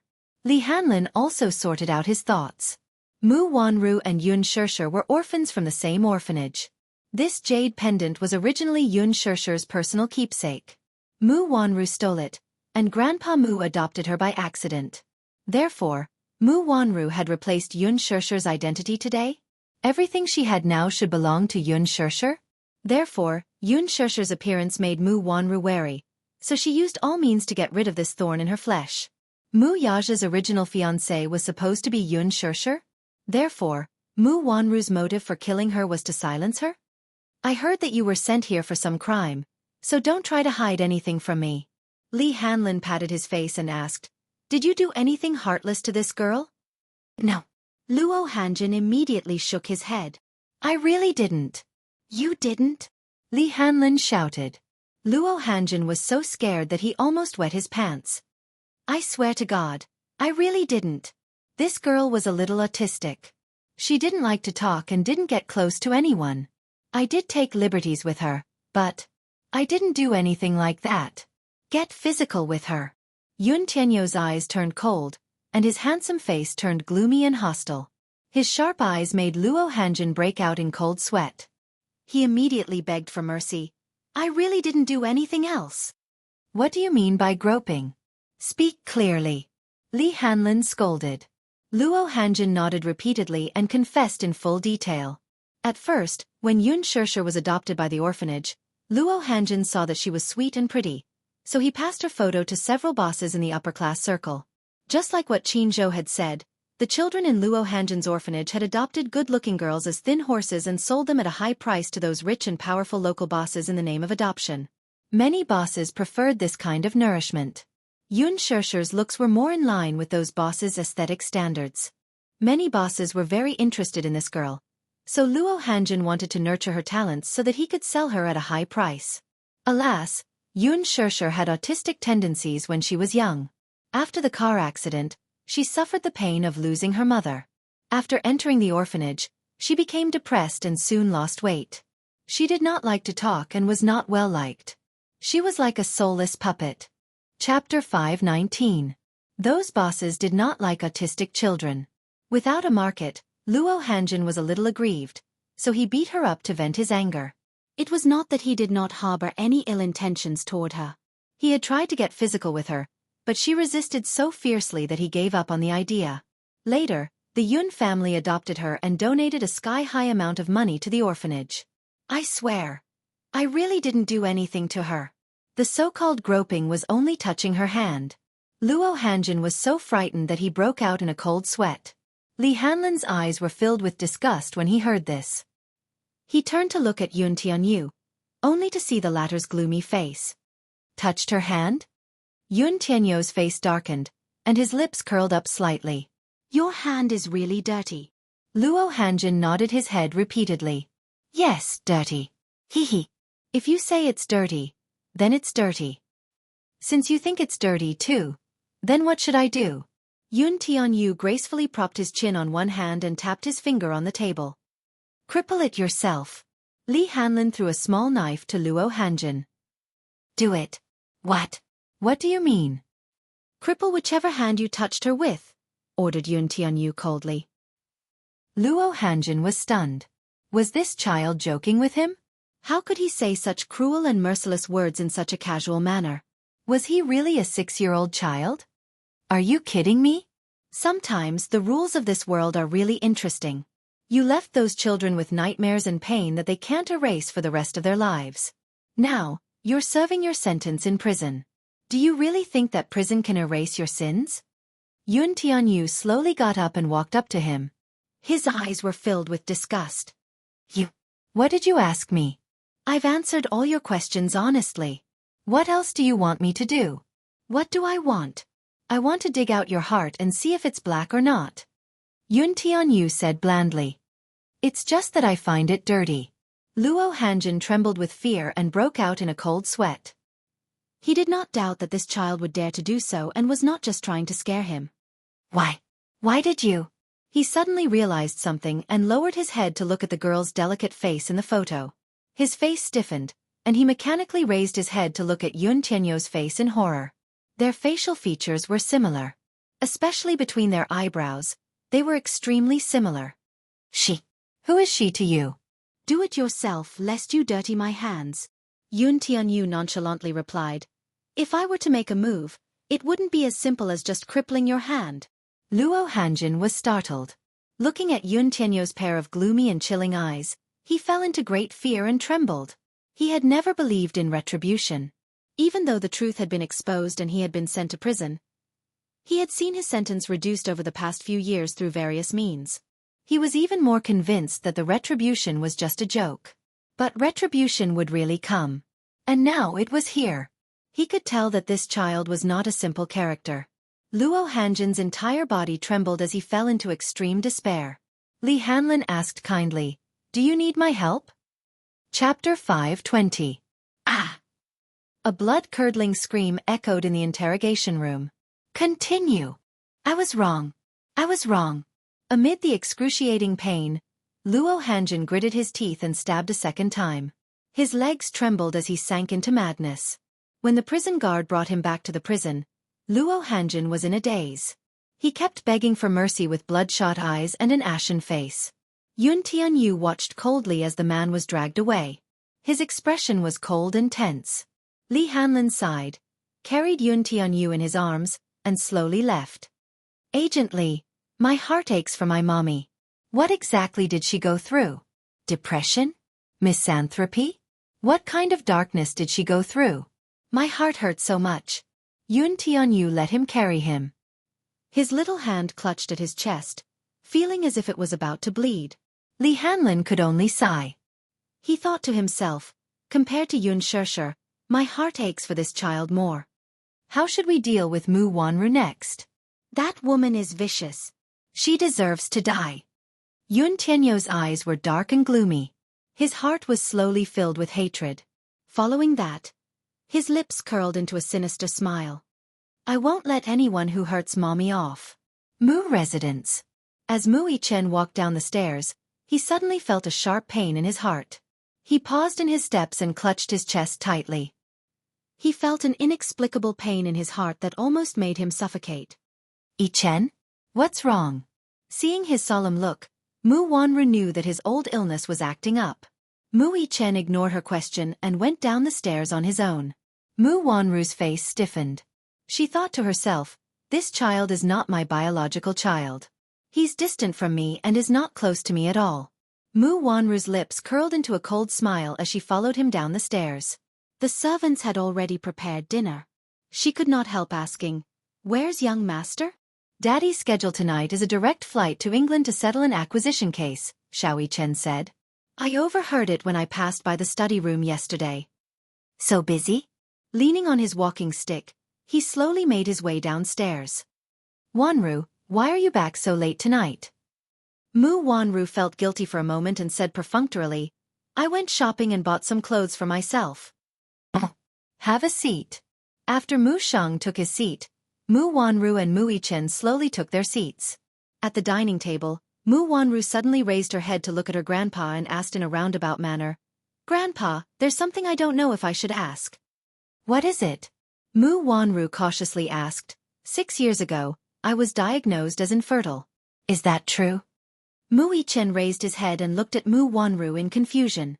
He seemed to have seen the word infertility on TV before. It had been introduced in a program before. It meant that one could not have children. Mu Sheng slowly put down his chopsticks with a solemn look. For this matter, I've invited all the authoritative experts in the country and abroad. They all said that you're infertile and can't have children. Could it be that I'm really infertile?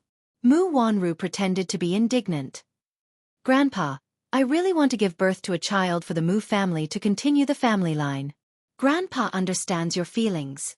Mu Sheng knitted his brows. But this matter can't be forced. Chapter 521. The latter was stunned. Mu Yichen showed a look of disdain on his face. Younger brother? He only had one younger brother. He would not acknowledge the child she gave birth to. Mu Yichen frowned. Yun Tianyu's cold and arrogant face appeared in his mind. This was the only brother he would acknowledge in his life. He would not acknowledge anyone else. Grandpa. Wanru, this matter can't be rushed. When fate comes, success will follow naturally. The old man hurriedly consoled her, thinking that she was just worried about her child. Mu Wanru knew how to read people's expressions and knew that she would make mistakes if she spoke too much. She was afraid of arousing his suspicion. After all, she could not let anyone know about her pregnancy before she came up with a compromise. Otherwise, she would be finished.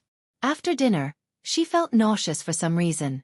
She endured it and ran to the toilet to retch. A servant passing by saw her and asked with concern, Young madam, what's wrong? I'm fine. Look at how you're vomiting. I thought it was a sign of pregnancy. Mu Wanru's face stiffened and she glared at her viciously. The latter knew that she had misspoken and retreated with her head lowered. Mu Wanru looked up at the mirror. Her face was frighteningly pale. Thank you.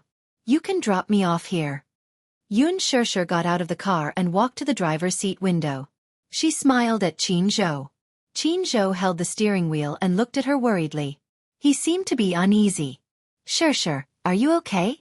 You must rest early when you get back. Otherwise, it'll be hard for your body to recover. Master Qin, don't worry. My body recovers very well. I'll be back to normal after a nap. Xianxia gently patted her chest to comfort him. Xianxia was amused by her expression and urged, "All right, then you should hurry back." The car slowly drove away. After Xianxia watched the car leave, she turned around, walked to the door, and unlocked it to enter the house. It was already late. Pushing the door open, the room was cold and empty. The floor-to-ceiling windows were wide open, and the night breeze blew in, lifting the pure white curtains. There was no one at home. Not long ago, Li Hanlin called to inform her that he had brought Yu to the bookstore to read. He seemed to like the child a lot. Yu always hung out with the principal. Xianxia placed her bag on the cabinet. Suddenly, she felt a chill. Using the moonlight shining through the window, she walked to the window and closed it. In the enclosed space, she suddenly smelled a wisp of smoke. Why is there the smell of smoke? He had quit smoking many years ago. Yu would never smoke. Xianxia turned around abruptly and looked around the living room. There was no one in the huge living room. She turned around, but the smell of smoke had faded a lot. She smiled. Was it an illusion? Could it be that she was too sensitive? Feeling a little tired, Xianxia walked to the bedroom door and pushed it open. Just as she entered the room, a tall shadow walked toward her. Xianxia did not even have time to react before she was pressed against the door by the shadow that was right in front of her. The tall and lanky figure easily trapped her in a small space. Xianxia turned pale with fright. Her eyes widened in horror as she looked up. Against the moonlight outside the window, she guessed that the shadow was a young man. Chapter 522. There was a familiar and elegant fragrance on the man's body. It was mixed with the faint smell of cigarettes. Xianxia was shocked and angry. In her nervousness, she clenched her fist and swung it at the man's face. However, her fist was easily intercepted by the man. The man held her shoulder with one hand and bent down slightly. He whispered into her ear, "Don't move. It's me." Xianxia's heart skipped a beat. Wuxia. How did he get in? In the darkness, the man's strong aura and unique masculine aura almost overwhelmed her. She had no way of retreating. Why was he here? She was stunned for a moment before she suddenly reacted.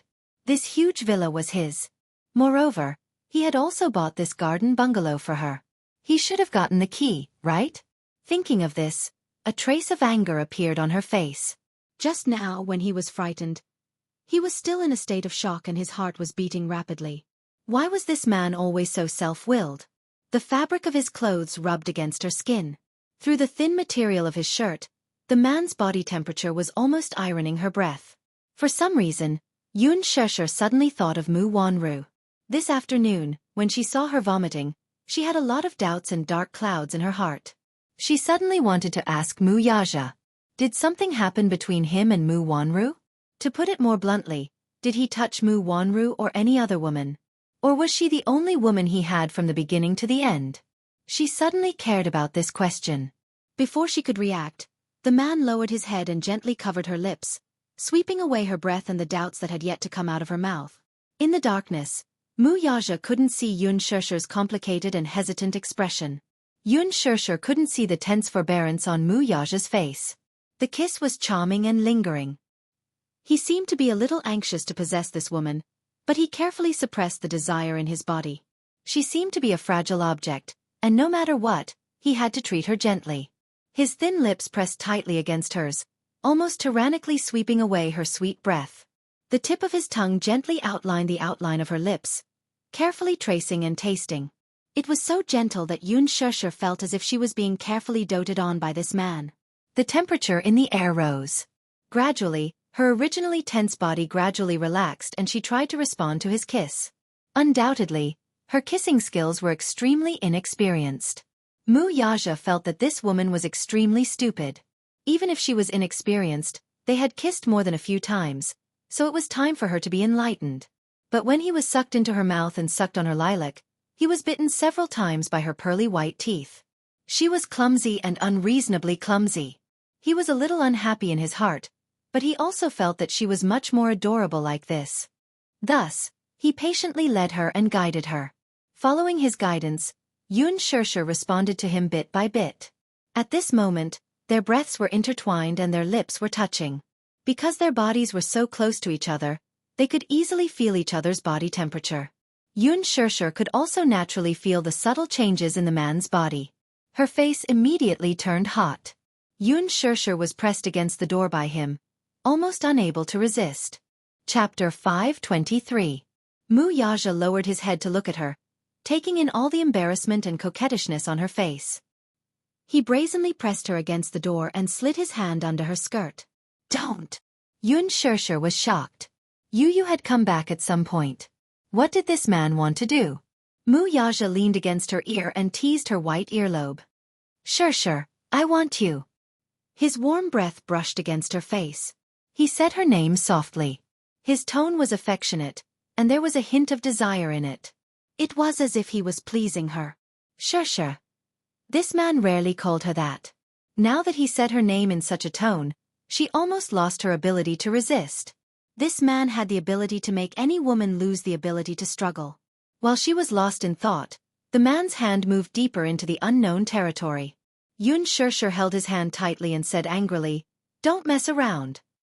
Mess around? Wuxia was a little displeased by her careless choice of words. He just missed her very much. Tonight, he was flying straight to London. There was an acquisition case tomorrow, and it was very important to Dishing Financial Group. He had to win this case. However, he was afraid that he wouldn't be able to return for half a month. Thinking that he would not be able to touch this woman for half a month, he was furious. He easily broke free from her resistance. His hand moved even deeper, and his body pressed against hers. Where he ignored her, his movements were a little more ruthless. In a flash, her clothes were stripped down to her shoulders. Xianxia was shocked and angry. Her struggling became more intense. It was not that she did not have any desires, but Yu might be coming home soon. The first thing he would do when he got home was to make out with her. If the child were to witness this scene. Thinking of that embarrassing situation, Xianxia felt her face burning. She glared at the man. In the dark, the man ignored her warning eyes and kissed her again. This time, the kiss was not as gentle and calm as before. Instead, it carried a hint of urgency, as if he wanted to devour her whole. Xianxia dodged his attack, and the man took the opportunity to kiss her neck, biting it lightly. Ah! Was this man in heat again? What a beast in human clothing. While they were tearing at each other, there were a few times where they almost went off by accident. Wuxia secretly gritted his teeth. He was a little angry, so he increased the strength of his hand. Xianxia was no match for his methods, and in the blink of an eye, her coat was taken off. Xianxia flew into a rage out of humiliation. Wuxia! Xianxia! Wuxia also raised his head and glared at her. His face was filled with dissatisfaction and anger. Are you in heat? You know that I'm in heat. Can't you cooperate with me? Wuxia seemed to feel justified and questioned her instead. Xianxia was shocked by his shamelessness. I'm flying straight to London tonight for an acquisition. You won't be able to see me for half a month. Wuxia grabbed her chin. You really don't want me at all? Xianxia's face and ears turned red from his explicit questioning. Her cheeks burned to the boiling point in an instant. She turned her face away fiercely, and her heart was beating wildly. If the lights were on, Wuxia would definitely see her blushing face because of shyness. Suddenly, the sound of the door closing came from outside. Chapter 524. Could it be that Yu was back? The two of them looked at each other. Then they heard the sound of footsteps outside the door. Then, they heard Yu's cheerful footsteps and an innocent and romantic voice. Stupid mommy. Yu is back. Bam. The little bun seemed to have turned on the lights in the living room. Then, he made a sound of surprise and ran upstairs to look for her. Mommy. Wuxia's eyes twitched. Why didn't this rascal come back earlier or later? Why did he come back at such an unlucky time? Xianxia was also very embarrassed. Her mind was blank, but she didn't dare to respond and hurriedly put on her coat. In the dark, she couldn't see where he threw the coat. She didn't dare to turn on the lights for fear of making too much noise. Xianxia was so embarrassed that she wanted to die. Why? She felt like she was about to be caught in the act. Where are my clothes? Xianxia used the opportunity when the little bun went upstairs to look for her clothes. In a hurry, she pushed Wuxia away. However, perhaps because she was too flustered, she didn't bother to turn on the lights. In the dark, she stumbled and bumped into Mu Yaja's chin. Ugh! The two of them were caught off guard, and their bodies collided. Mu Yaja was in pain, so he didn't stabilize himself and fell backward. Xianxia's straps got caught on Mu Yaja's shirt button, and she fell down with her body against his. With a dull thud, the two of them fell to the ground. Mu Yaja was a little speechless. He muttered, "Stupid woman! How dare you blame me? Don't you know how to turn on the lights first? Damn! What if he comes looking for you after I turn on the lights? Lock the door first." Xianxia quickly got up, but she didn't realize that the strap on her dress was still wrapped around the man's shirt button. She got up, but due to the force of gravity, she fell back onto Mu Yaja's chest. The man was almost touched by her IQ. "Your clothes." "What do you mean?" "It caught my button." The man gritted his teeth. Xianxia's face was extremely embarrassed. She immediately reached out to untie it, but she couldn't untie it for a long time. Mu Yaja was both angry and amused. Why did he end up in such an awkward situation when he wanted to spend some time with her before he left the country? Turn on the lights first. Stand up first. How are you going to stand if my clothes are twisted and buttoned up? How am I supposed to turn on the lights with you on top of me? The man was silent for half a second. Where's the switch? Xianxia held her forehead and sighed. She was about to break down. Tianyu wandered around upstairs but did not find anyone. He then ran to the rooftop to take a look. His mommy had some plants there, and she would usually water them when she got home. There was no one on the rooftop, either. The little lad was puzzled. Could it be that she was not home yet? He was a little worried, so he quickly took out his phone and dialed Xianxia's number. After a few seconds of silence, a ringtone was heard from the living room downstairs. Black lines appeared on the little bun's forehead. Was she downstairs? Thus, he hurried downstairs and followed the ringtone to find Xianxia's bag on the cabinet. Was she already home? The corner of his eyes twitched violently. Why did no one respond to his call, then? Was Mommy playing hide-and-seek with him? "Mommy, where are you?" "Yu is home. I want kisses and hugs." The man in the room heard him and was stunned. Why was this little bun so different in front of people and behind them? Chapter 525. What a mischievous person.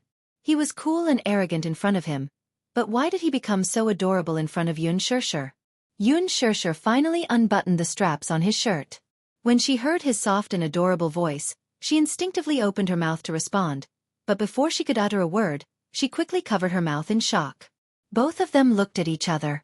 Xianxia gestured at Mu Yaja to keep quiet. Shoo! Now, even Mu Yaja could not help but feel that the two were not being affectionate and were having an affair. It was as if they were caught red-handed. Xianxia put on her coat and looked around. She walked to the floor-to-ceiling window and pulled it open. Outside was the courtyard. She turned to look at Mu Yaja and urged him in a low voice. "Leave quickly." Mu Yaja was inexplicably angry and snorted. "Why should I leave?" Xianxia was stunned. Yu is back. You should leave first, okay? I'm not leaving. I haven't kissed or hugged you. Do you think I'll leave just because you want me to? Mu Yaja leaned against the wall elegantly and mimicked Yu's tone. Xianxia's lips twitched violently. Stop fooling around. I'm not fooling around, Mu Yaja said coldly.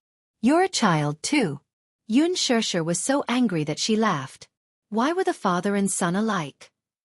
Was it really a matter of genetics? When it came to acting shamelessly, the father and son were exactly alike. Outside the door, Tianyu took a stroll in the bathroom and saw that the light was on through the crack of the door. Xianxia had washed her hands when she came back and forgot to turn off the light. The little bun thought that she was bathing inside, so he leaned against the door and asked softly, "Mommy, are you bathing inside?" There was no response for a while. Then, "Mommy, I'm coming in." Little Munchkin covered his eyes and carefully turned the doorknob to enter. She peeked in the direction of the bathtub through the gaps between her fingers. No one. Little Munchkin crossed his arms in defeat and huffed angrily. Where is Mommy hiding? Went out. How could he not bring his phone with him when he went out? He walked out of the bathroom and looked at his mommy's bedroom. Through the crack in the door, She saw that the lights were off in the room, but there were shadows flashing by.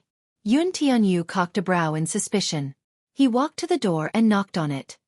"Mommy, I know you're inside. Can I come in?" Yun Shishir's lips twitched as she glared at Mu Yaja. The latter had a relaxed look on his face, and there was no trace of panic on his face.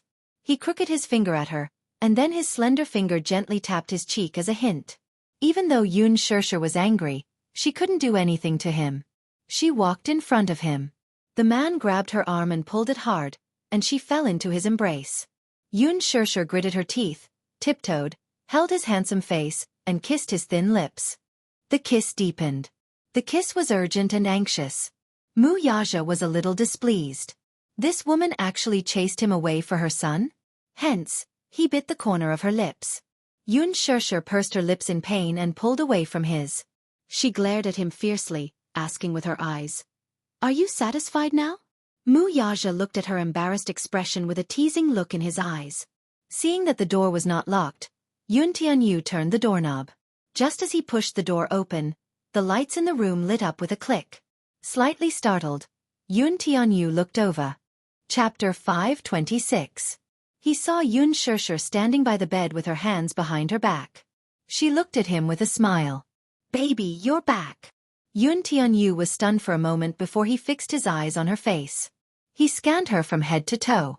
Yu Yu's gaze then landed on her neck. There was a faint mark of intimacy there. Although it was not eye-catching, it made Yun Shishir's snow-white skin look exceptionally red. Yun Tianyu's eyes met hers. He was startled and raised an eyebrow suspiciously. He saw Yun Shishir standing by the bed with an embarrassed expression. Her clothes were a little messy, especially at the collar, which had some creases. She forced a smile on her face, but it could not hide her panic and embarrassment. Her eyes revealed an unnatural smile, especially under Yu Yu's suspicious gaze, which made her smile look even more awkward and stiff. "Yu Yu!" Yun Shishir called out to him awkwardly. Following his gaze, she realized that her clothes were a little wrinkled.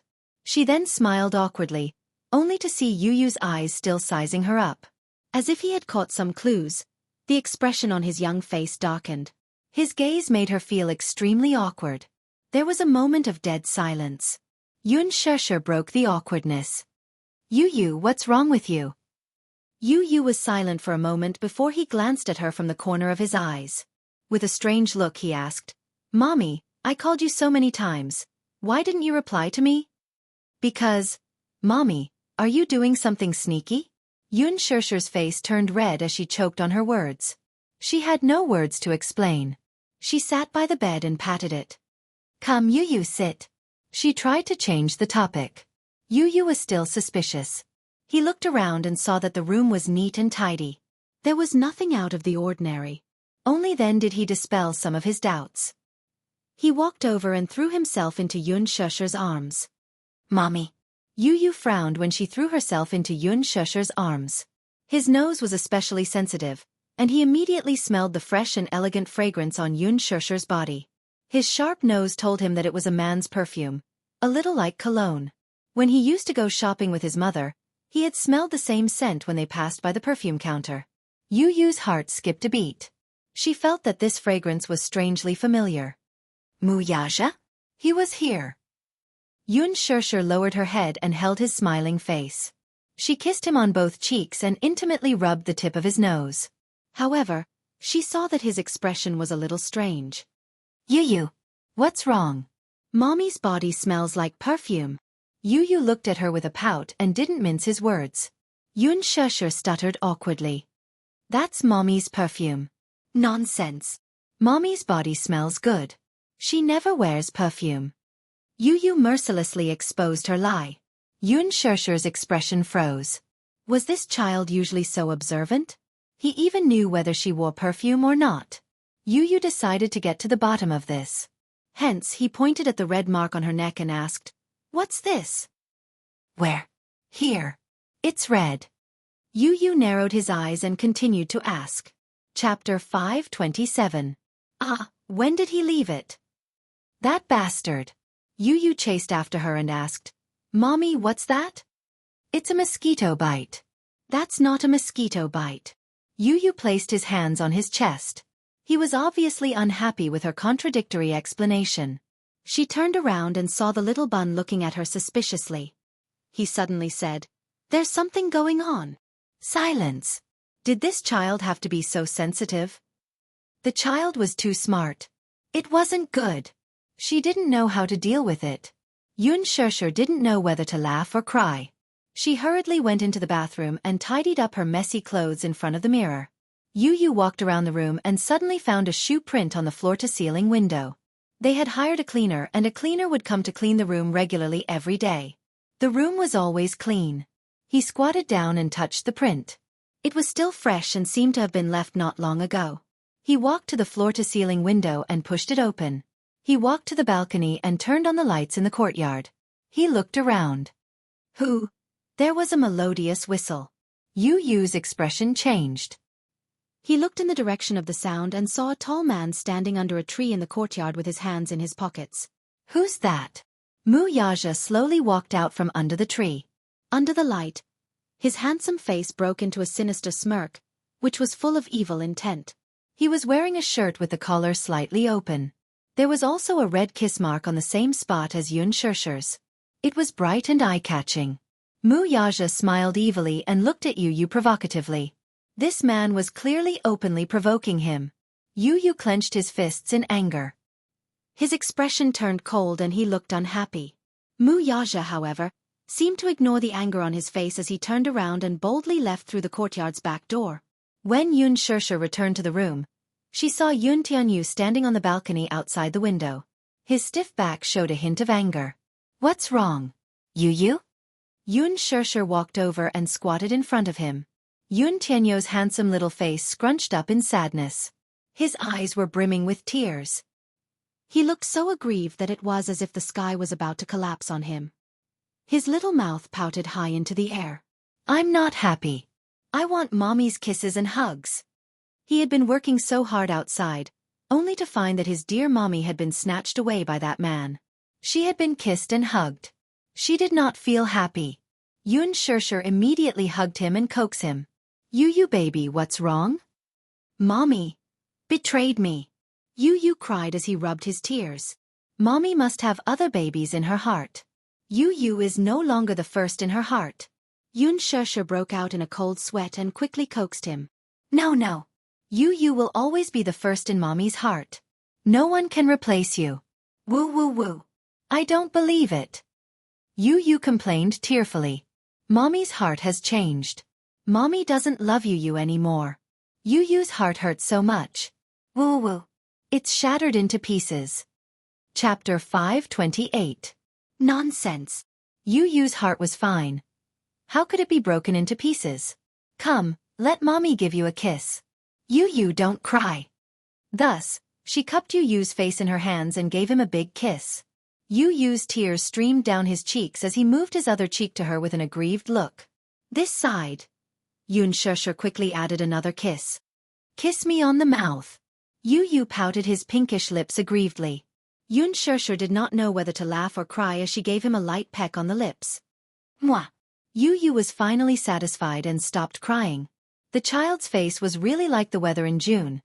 It could change at any moment. He was complaining about her tearfully earlier, but after a few kisses, his tears turned into smiles as he hugged her shoulders. Yu Yu cursed inwardly, Wuxia. How dare you snatch mommy from me? Just you wait. The little lad returned to the study room, locked the door, and sat in front of the desk. He turned on the computer system and the remote control. The bookcase slowly opened to reveal a large screen wall. He opened the system interface and typed furiously on the keyboard.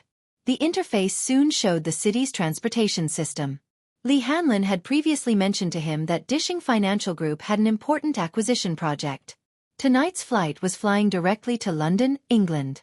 They were probably on their way to the private airport now. Tianyu propped his head on his hands as his pink lips curled into a devilish smile. He stared at the screen and keyed in a series of commands. He successfully hacked into the system. 10 seconds later, he looked at the crisscrossing route system on the screen with a satisfied look on his face. He quickly glanced at it, and the 10 routes to the Mu Group's private airport appeared in his mind. He sneered and entered another command. He hit the enter key, and the dozens of routes on the screen turned red. Mu Yaja, you want to play with me? Naive. Honk, honk, honk. Beep, beep, beep. On the Huayan elevated highway, the sound of horns and car horns rose and fell one after another, piercing one's eardrums, causing one to be unable to help but feel depressed. Looking from afar, the dense tail lights of cars on the highway, which was tens of kilometers long, made one's scalp tingle. Chairman Mu, there seems to be a traffic jam ahead. The driver turned around and asked anxiously. Mu Yaja was originally staring at the screen of his laptop and browsing through his emails. Hearing this, he raised his head. Unknowingly, the cars outside the window were packed together, making it difficult to move. What happened? There's a traffic jam. Didn't I tell you to avoid the traffic? Chairman Mu, this road has never been blocked before. It's the fastest route to the airport. The driver defended himself. It seems that there's something wrong with the signal in front. Signal malfunction? Yes. It seems that the signal lights on the outer ring line are malfunctioning, so there's a traffic jam. Damn it. Mu Yaja raised his wrist to look at the time. There was not much time left before tonight's final flight. If he missed tonight's flight, if they missed the flight, they would have to submit a new application for the private flight route. If that happened, they would not be able to make it in time for tomorrow's acquisition. It was not rush hour at all. Besides, the capital's traffic system had always been very stable. Why would the signal malfunction for no reason? The traffic police hurried over to unblock the traffic jam. They were in a terrible fix. Chapter 529. Mu Yaja sped all the way to the airport and almost missed the flight. Just as he was about to board the plane, his phone rang. Mu Yaja picked up the call. The little lad's devilish yet childish voice came from the other end. Mu Yaja, this is what you get for openly provoking me. Mu Yaja was stunned. Did you do all this? The man's handsome brows arched in disbelief.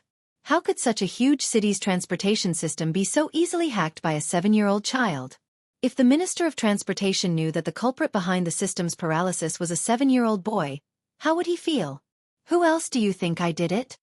In the study room, Xianxia had his earpiece on as he fiddled with the 17th order Rubik's Cube. His lips curled into a playful smile. I'm really sorry for almost delaying your flight. I just wanted to see if you had the ability to catch the last flight. Scheming. Extremely scheming. He actually used such a method to tease him. Mu Yaja was not angry though. Instead, he was shocked by the boy's ability. To be able to destroy and even paralyze the transportation system in a short period of time, it took an hour for it to return to normal. It was unbelievable that such an ability came from a 6-year-old child. You must be very surprised.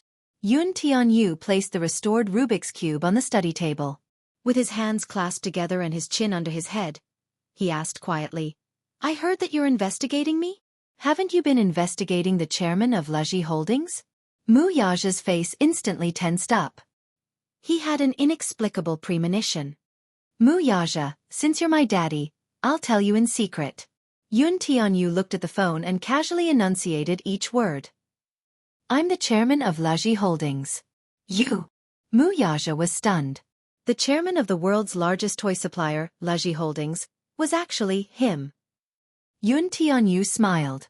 He could vaguely imagine Mu Yaja's shocked expression right now. There was no harm in revealing his true identity to him. This identity alone was enough to shock him. However, his identity was definitely not as simple as he had imagined. If he told his father that he was not only the chairman of Legends Holdings, but he was also one of the top executives of Hurricane Group, would his father be scared to death? If he knew that he controlled the entire East Asian arms market, what kind of shocked expression would he have? If he knew that the Hurricane Group's Sky Eye system was developed by him, and if he knew that the toys he designed were used by the Hurricane Group in military equipment, what kind of expression would he have? But he wouldn't let his daddy know about this. He would not let him find out about these secrets.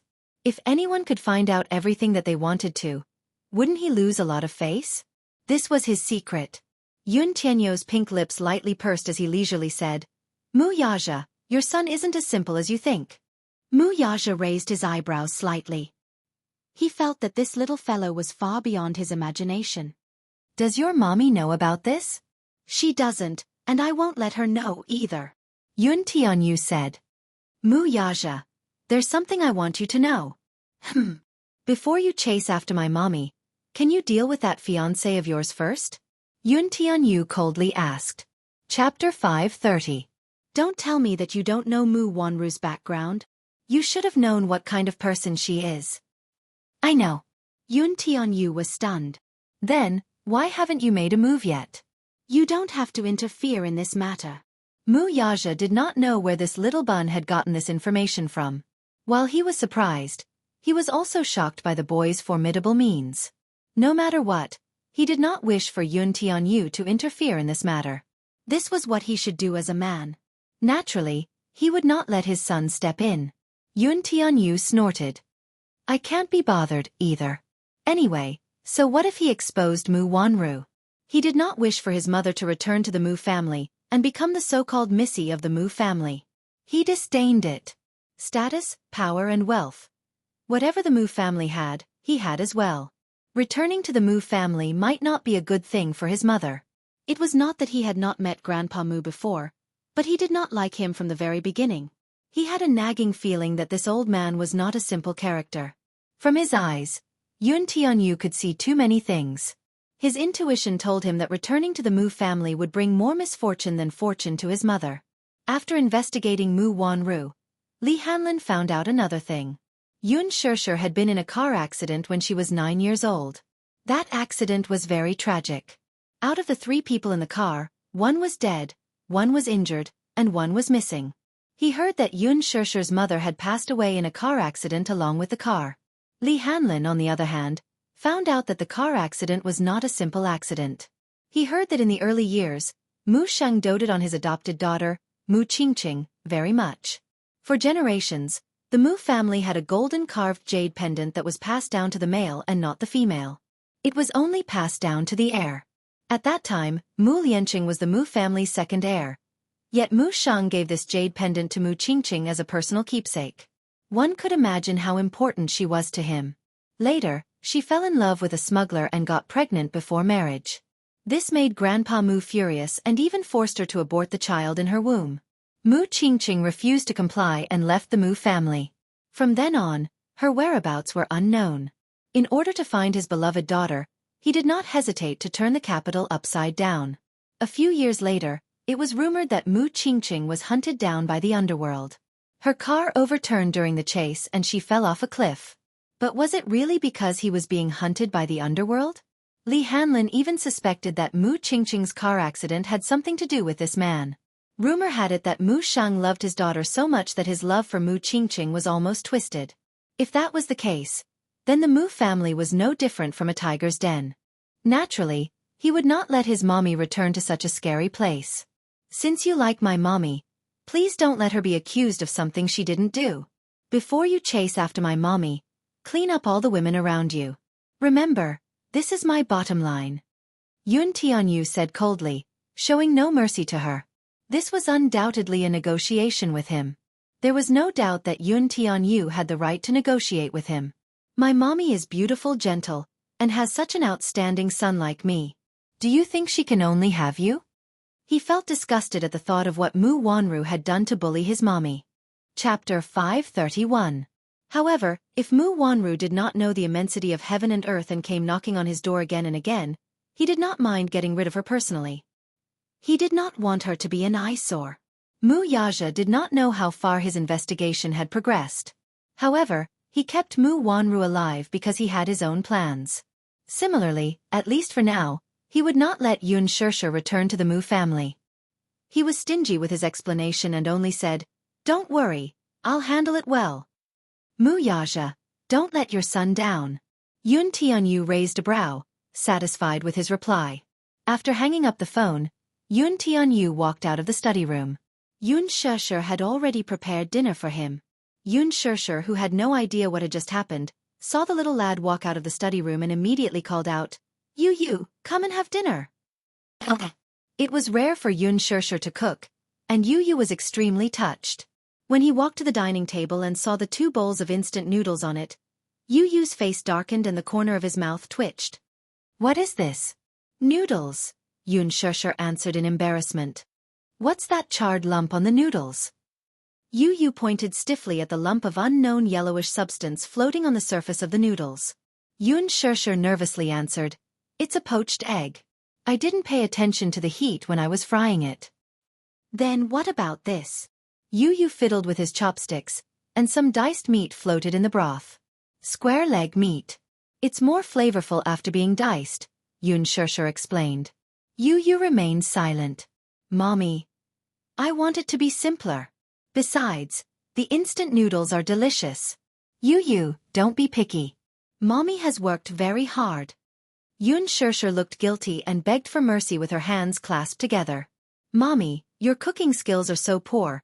Aren't you afraid that you won't be able to get married?" Xianxia said without thinking, "I'm not afraid." Why?" Yu Yu sat down at the table and asked curiously. "Because Yu Yu's cooking is the best. Whoever marries Mommy is simply blessed by the heavens," Xianxia said with a face full of satisfaction. Yu Yu blushed and said, "Mommy is the worst." Dinner was the simplest of instant noodles, fried eggs, and diced meat. It seemed a little shabby. However, she hadn't cooked for a long time. She didn't have much inspiration after entering the kitchen, so she simply made 2 bowls of noodles. It was simple and convenient. Even though Yu Yu complained, she still finished the broth without leaving a single drop behind. It was his dearest mommy who cooked it, after all. Even if the standard of the fried eggs was not satisfactory, they were cooked by his mommy, after all. He would not be picky about it. Xianxia felt a little guilty. "Yu Yu, isn't Mommy too irresponsible? I cooked instant noodles for you to eat." Yu Yu said faintly, "Mommy still has self-awareness, right?" Xianxia was silent. "Forget it. I forgive you." Yu Yu put down his bowl and chopsticks, looked up at her and smiled. "My mommy is only responsible for being beautiful, while Yu Yu is responsible for earning money to support the family. You are only 7 years old. How can you earn money to support the family?" Xianxia was amused by him. "What if I say that I can?" Tianyu suddenly asked. "Ha!" Xianxia did not understand what he meant. "Forget it. Mommy is so stupid." He still did not have the courage to confess everything to her. "Forget it. Let's wait a while more. I'll find a suitable opportunity to confess everything to her." Chapter 532. On the private jet. Wuxia sat leisurely on the sofa, stirring his coffee absent-mindedly. His eyes were gloomy and deep. Tianyu's arrogant words still rang in his ears. For the past 2 days, he had indeed ordered people to investigate who Laji Holdings' senior board members were. Never would he have thought that the chairman of Laji Holdings a year ago was actually Tianyu. A year ago? How old was he? 6 years old? A 6-year-old kid sitting on the board of directors? Who would believe that? It was no wonder. Even Laji Holdings senior management had not seen this mysterious chairman before. If anyone were to find out that the chairman was actually a 7-year-old kid, no one would be able to accept it. What was the relationship between Tianyu and Hurricane Group? He found out that the chairman was inextricably linked to the Hurricane Group. Could it be that Tianyu had a close relationship with the Hurricane Group? He had threatened him to get rid of the women around him. Tianyu had specifically emphasized Mu Wanru. Could it be that he had already found out about Mu Wanru's background? Wuxia slowly put down his coffee cup with a frown. He had indeed found out about Mu Wanru's identity long ago. 15 years ago, when Mu Shang brought Mu Wanru back to the Mu family, he did not suspect her identity because of the token she had given him. Because he was obsessed with Mu Qingqing, he poured all his love and longing for her to Mu Wanru. Grandpa Mu's love for her aroused Mu Lianqing's suspicions, and he proposed to do a paternity test for Mu Wanru. Mu Sheng also seriously scrutinized Mu Wanru's facial features. Indeed, there was a huge difference between her and Mu Qingqing. There was no trace of Mu Qingqing in her eyes. He was also a little apprehensive about whether she was Mu Qingqing's real daughter. However, when the paternity test results were released, everyone was convinced that the possibility of her being the daughter of Mu Wanru's parents was higher. However, as Mu Wanru became an adult, even Grandpa Mu had many doubts about her identity. She didn't look like her at all. Regardless of appearance or temperament, they were completely different. Mu Shang was also suspicious of her. Although her appearance was beautiful and delicate, she didn't look like that woman's at all, which aroused his suspicion. Hence, Grandpa Mu secretly ordered someone to take her hair for a DNA test. In the end, there was still no problem. Mu Yaja was suspicious and secretly investigated, only to find out that Mu Wanru had secretly bribed the people in the genetics department in the hospital to change the DNA test results. Because of this, the old man was convinced. However, the real DNA report had been secretly destroyed by Mu Wanru. Mu Yaja was suspicious. Since she was not the real Mu Qingqing's daughter, then what was the matter with the DNA report from 15 years ago? Could it be that someone had secretly snuck in? He followed these clues and investigated further. Soon, he found out the identity of Mu Wanru. The paternity report from 15 years ago was also secretly tampered with. It was just that no one knew who had tampered with it. Mu Wanru's identity was fake, but the evidence was conclusive. However, Mu Yaja did not make it public immediately. At that time, he did not care whether his fiancée was real or fake. Chapter 533. As the rightful future head of the Mu family, his marriage had always been decided by the family. At that time, he could not even control his own marriage. He accepted it without resistance. Alas, when it came to Mu Wanru, he could not even lay a finger on her. Hence, on the eve of their engagement, he announced to Mu Wanru that she was infertile when he did a health checkup for her. Without a doubt, Mu Wanru was healthy and could conceive a healthy baby. However, the authoritative professor that Mu Yaja had bribed claimed that she was infertile. This news was like a bolt from the blue, and Mu Wanru was dealt a heavy blow. Her inability to conceive meant that her so-called young Madame Mu was merely a title in name to the Mu family, which valued the continuation of the family line. The Mu group had the most authoritative medical research center. Hence, even though Mu Wanru was unwilling to accept the truth of her infertility, she did not doubt it. Mu Wanru was heartbroken when she learned that she was infertile, but she could only accept the reality helplessly. Mu Shang, on the other hand, felt that it was a pity. Hence, the surrogacy contract was formed. However, it was also because of this that he accidentally found out that Xianxia was Mu Qingqing's biological child. Fate had played a huge joke on him. Xianxia woke up early in the morning. Yun Yeqing had sent Yun Tianyu to kindergarten. Before he left, he specially prepared breakfast for her and left a note with his neat and delicate handwriting. Mommy, Yu is going to school. I wish you all the best for today's opening ceremony. Fighting. Xianxia was surprised. This little guy's handwriting was really beautiful. Hence, she ate happily with Yu's breakfast. When she was ready to leave the house, she saw a long Bentley and a Mercedes-Benz parked at the entrance. A few men in black suits stood respectfully at the entrance. When they saw her, their gazes fell on her with a swoosh. Xianxia was so taken aback that she took a step back. She was quite taken aback by the grandeur of the event. You guys are? Miss Yun, we are under President Mu's orders to escort you to the film studio for the opening ceremony. Chairman Mu. Xianxia was stunned for a moment before she reacted. Mu Yaja? Why did he make such a big scene?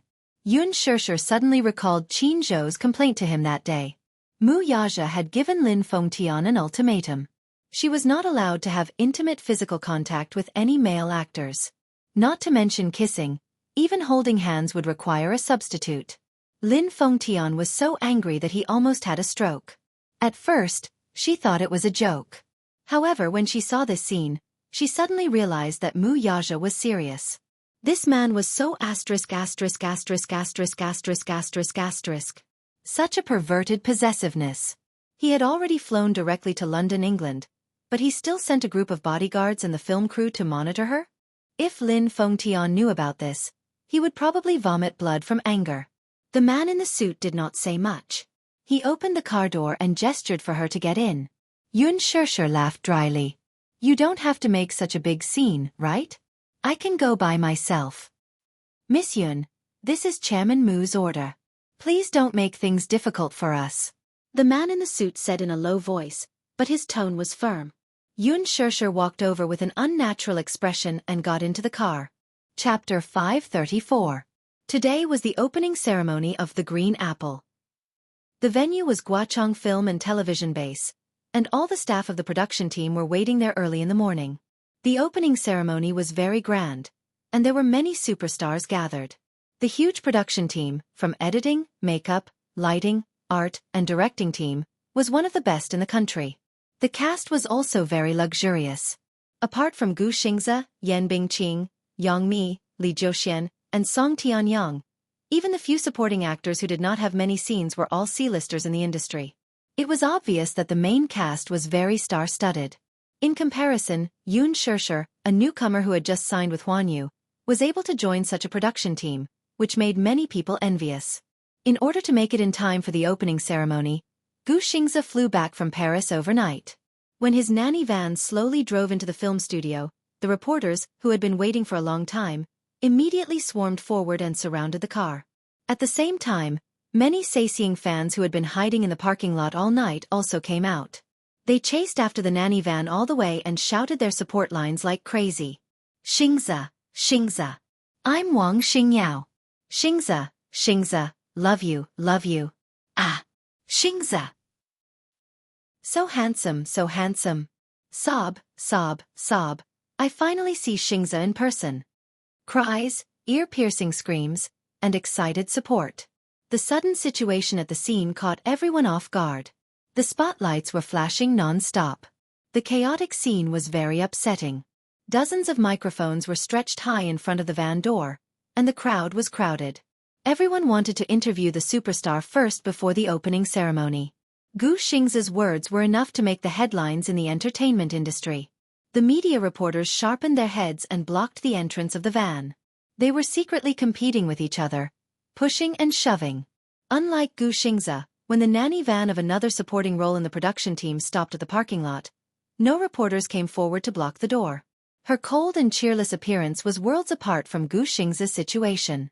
Other stars lacked exposure, so they did not hesitate to hype themselves up to get exposure. However, Gu Xingze did not lack exposure at all. Wherever he went, in the car, Gu Xingze was wearing sunglasses and a mask.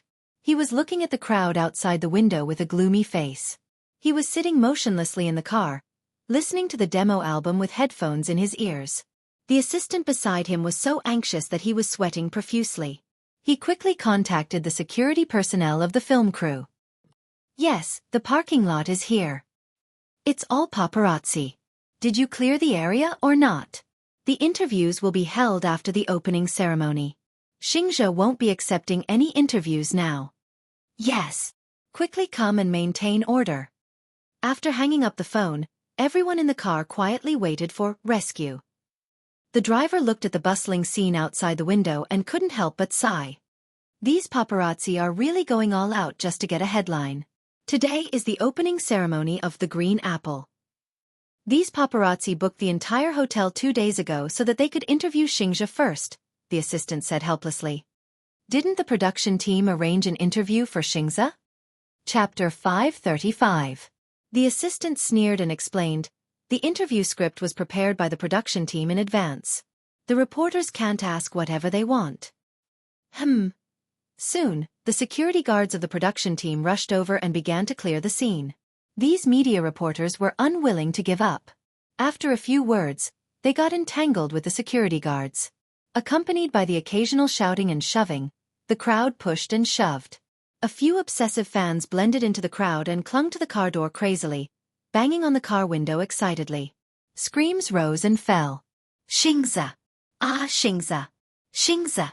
I love you, I love you! You'll always be my Prince Charming. Hubby! Hubby!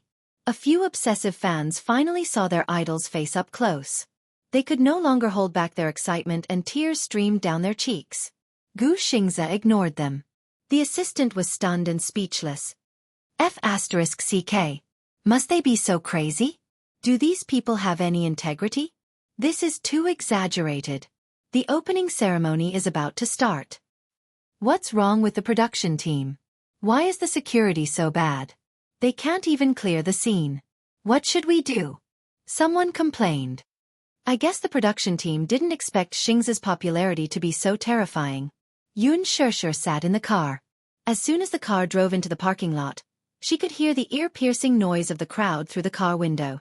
She looked out of the car window in surprise, only to see a nanny van surrounded by a crazy crowd. Among them, there were the security guards of the production team. Many media reporters carried their cameras and held recording pens. They blocked the front of the car and refused to budge. There were also many fanatical fans banging on the windows and doors as if they wanted to shatter the car window. The crazy scene made everyone speechless. What was going on? Xianxia shuddered with fear as she watched. In the past, she had only seen such a scene on television. However, at this moment, the feeling of being in the situation was terrifying. The car came to a steady stop. Xianxia got out of the car. At this moment, the sun was already a little dazzling. The bodyguards immediately held up an umbrella to shield her from the sun. The group of people carefully hugged her and walked quickly to the set. Not far away, a sharp-eyed media reporter saw her and exclaimed, "Eh? Isn't that Xianxia? Oh my God, is that Xianxia?" Everyone was extremely surprised and followed his line of sight. Xianxia had just gotten out of a Mercedes-Benz minivan, and a group of bodyguards in black surrounded her in the center of the crowd. There were more than 10 bodyguards in front and behind her, and the extravagance was frightening. All the reporters present were familiar with the name Xianxia. At Huan Yu's cocktail party, Xianxia was dressed to the nines as Gu Xing's female companion. She shocked the world and stole the limelight from many A-list female stars. Behind the scenes, many people were secretly speculating about the identity of this Xianxia. For a newcomer who had yet to debut to be able to attend Huan Yu's annual cocktail party, and as the Heavenly King's female companion at that, it was truly enviable. After the reception, he successfully signed a contract with Huan Yu's headquarters and officially debuted. As soon as she debuted, she was handpicked by Lin Fengtian to be the female lead in his new movie, becoming the new generation of Lady Phoenix. However, what made people speechless was that the manager she signed with was actually Qin Zhou, the person who made Gu Xingza a superstar. Could it be that she had some shocking background?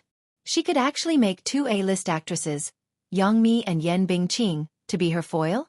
Chapter 536. Hence, a group of reporters scrambled to get close to Xianxia.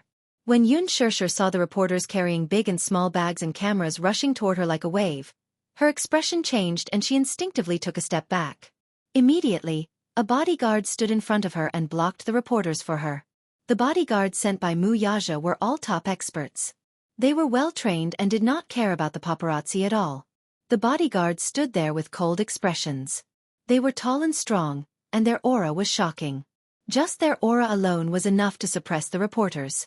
When the reporters saw this, they could not help but feel a little guilty and stopped in their tracks. What's going on? Why are the paparazzi running away? In the car, Gu Xing's assistant noticed that the reporters were suddenly rushing in one direction. Puzzled, he followed the direction they were heading and saw a group of reporters chasing after an elegant-looking woman with their cameras raised. The bodyguards kept chasing them away. The paparazzi did not dare to go too far and could only follow behind unwillingly. The bodyguards protected Xianxia and left quickly. The scene was orderly. Xianxia? The female lead of this movie. She's here too. But what a grand display. The assistant was dumbfounded. Gu Xingza turned around and looked through the car window at Xianxia, who was in the middle of the crowd. His gaze deepened. The assistant patted him on the shoulder. "Get out of the car now, Xingza." Thanks to Xianxia, the paparazzi were chasing after her. The assistant got out of the car. Coincidentally, a few bodyguards from the production team rushed over and chased the sightseeing fans out. The bodyguards protected Gu Xingza and rushed to the venue. "Sister Bingqing, is that girl the Xianxia you were talking about? The newbie who talked back to you last time?" After Yan Bingqing got out of the car, the assistant beside her pointed at Xianxia's back and asked with a displeased expression. The latter snorted coldly as a look of contempt appeared on her face. "It's this B***TCH. She actually dared to embarrass me during the trial shoot. She even dared to talk back to me. She doesn't know her place. I heard that she landed on the set out of nowhere. Could it be that she was taken advantage of? Otherwise, with her standard, how could she have so many resources when she just debuted? One look and I can tell that she has a shady background." Yan Bingqing said viciously. "If it weren't for her, the female lead would have been me." The assistant quickly agreed. "That's right. Sister Bingqing, when the time comes to join the crew, show her who's boss. Don't think that you can steal the limelight just because you're the female lead." Humph, there's no need to rush. Yan Bingqing was still rational and waved her hand. Let's talk about this later and see how she performs. If she doesn't know her place and wants to fight with me, I don't mind teaching her a lesson.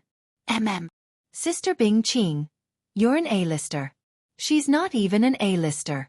Who knows if this movie will become famous after spending so many resources on her? Who knows, she might become the poison of the box office in the end. That would be interesting. Alright, the opening ceremony is about to start. The media is already here. Let's hurry over, Yan Bingqing instructed, and the assistant immediately followed behind. At the venue of the opening ceremony, the entire crew of more than 100 people had been waiting for a long time. Chapter 537. The main cast and crew were all present. Xianxia was surprised to find that Jun Mo was also present. She immediately walked over and greeted her with a smile. Jun Mo, you're here too. Jun Mo smiled at her. Yes. Qin Zhou rushed me over to play a cameo role. What role? The name in the drama is Su Qi. Jun Mo thought for a moment and said, I worked overnight on the script, so I'm not very familiar with the character. I think I have a scene with your character. Su Qi is Xiaochuan's first love in the drama. However, it's a male character. Xianxia suddenly broke out in cold sweat. She sized Jun Mo up. Indeed, in terms of appearance, Jun Mo was very tall and slender. She had neat short hair and a handsome face. She was well-dressed and was very suitable for the role of a beautiful young man.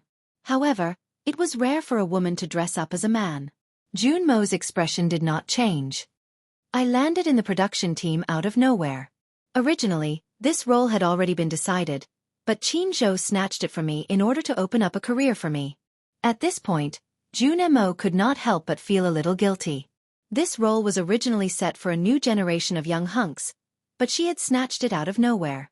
Moreover, she had even played a role. It was probably infuriating. Xianxia understood what she meant. Qin Zhou was hoping that she would develop into an actress. The Green Apple was a very good resource. Many new generation actors were racking their brains to get involved, even if it was just a supporting role with few scenes. Jun Mo might be able to attract countless fans with this role. Lin Fengtian's movie focused on youth and was very popular among young people. Young people were the largest consumer group in the movie market. Moreover, the character of Su Qi was very popular. It was no wonder that so many young hunks were lining up to get this role. In the original novel, this character's popularity was second only to Yin Dongyu's. Even Li Jiuxian did not manage to get this role because his facial features did not match the image in Lin Fengtian's mind. Handsome, gentle, devoted and sunny, he fit the image of a Prince Charming in the hearts of many girls. In the script, he had many touching scenes with Xiaochuan. Regardless of gender, Jun Mo was very suitable for this role. Jun Mo smiled and said, I heard that there's a kissing scene between Xiaochuan and Su Qi in the script. Sure. You don't mind giving me your first screen kiss, do you? Xiaoxia's face immediately turned red. She pursed her lips and smiled shyly. Jun Mo was touched by her pure smile and couldn't help but reach out to stroke her head. All right, I was just teasing you. Don't take it seriously. Jun Mo, I realize that you're quite a boyfriend. Jun Mo was taken aback. Then she smiled and said, How about I be your boyfriend? She leaned over and inched closer to her. Her expression was so gentle that one couldn't help but sink into it. Xianxia was in a daze as she stared at the woman's approaching face. Her heart started to beat wildly. Jun Mo looked at her reddening face with interest and couldn't help but chuckle. Sure, you're so cute. Don't tease me. Behind them, Qin Zhou walked over and glared at the two of them. The opening ceremony is about to begin. Hurry up and stand in line. Chapter 538. The opening ceremony officially began. First, the director and executive producer went on stage to speak to the media. Following that, the representatives from the various departments of the production team went on stage to offer incense. Finally, as one of the two main leads, Xianxia, who was Xianxia, naturally had to go on stage to offer incense. Xianxia and Xianxia went on stage face-to-face and the media erupted in cheers. The appearance of the two main leads was undoubtedly the climax of the opening ceremony. Youth movies were very strict about the looks of the main leads. Xianxia and Xianxia were the epitome of reverse aging. One was 24 years old and the other was 28 years old. When they stood together, they were the perfect match for the male and female leads in the original novel. Xianxia had specially chosen a snow-white dress today, which accentuated her well-proportioned figure. Her luscious black hair cascaded down her shoulders like satin, and her porcelain-like face was pure and elegant. Xianxia wore a snow-white shirt and black slim pants. His simple outfit exuded a youthful aura. His delicate facial features were youthful and handsome. His skin was fair and clear, and his eyes were clear. Therefore, even though he was 28 years old, he did not feel out of place when he played Yin Dongyu from high school to university. When the two of them stood together, there was no need for post-production editing. Their good looks seemed to have established the foundation of the movie's box office. The media reporters standing below the stage were all amazed.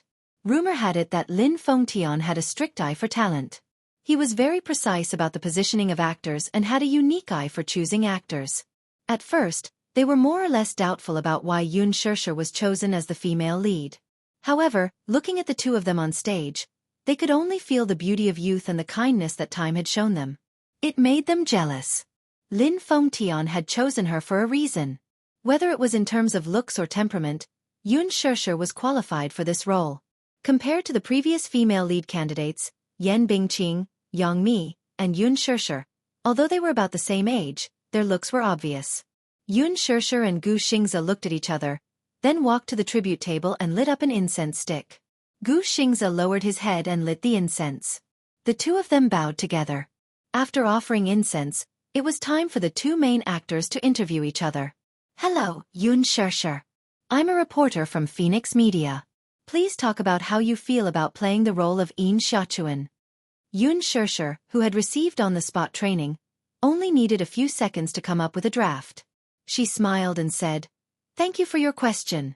First of all, I am very happy to be able to work with such an excellent team." Director Lin Fengtian was a very responsible and dedicated director who pursued perfection in his film career. The atmosphere on the set of The Green Apple was very good. He felt very honored to be able to work with so many outstanding friends. I like the script of The Green Apple very much. I've read the original novel before. The character of Yin Xiaochuan is brimming with youthfulness and dares to love and hate.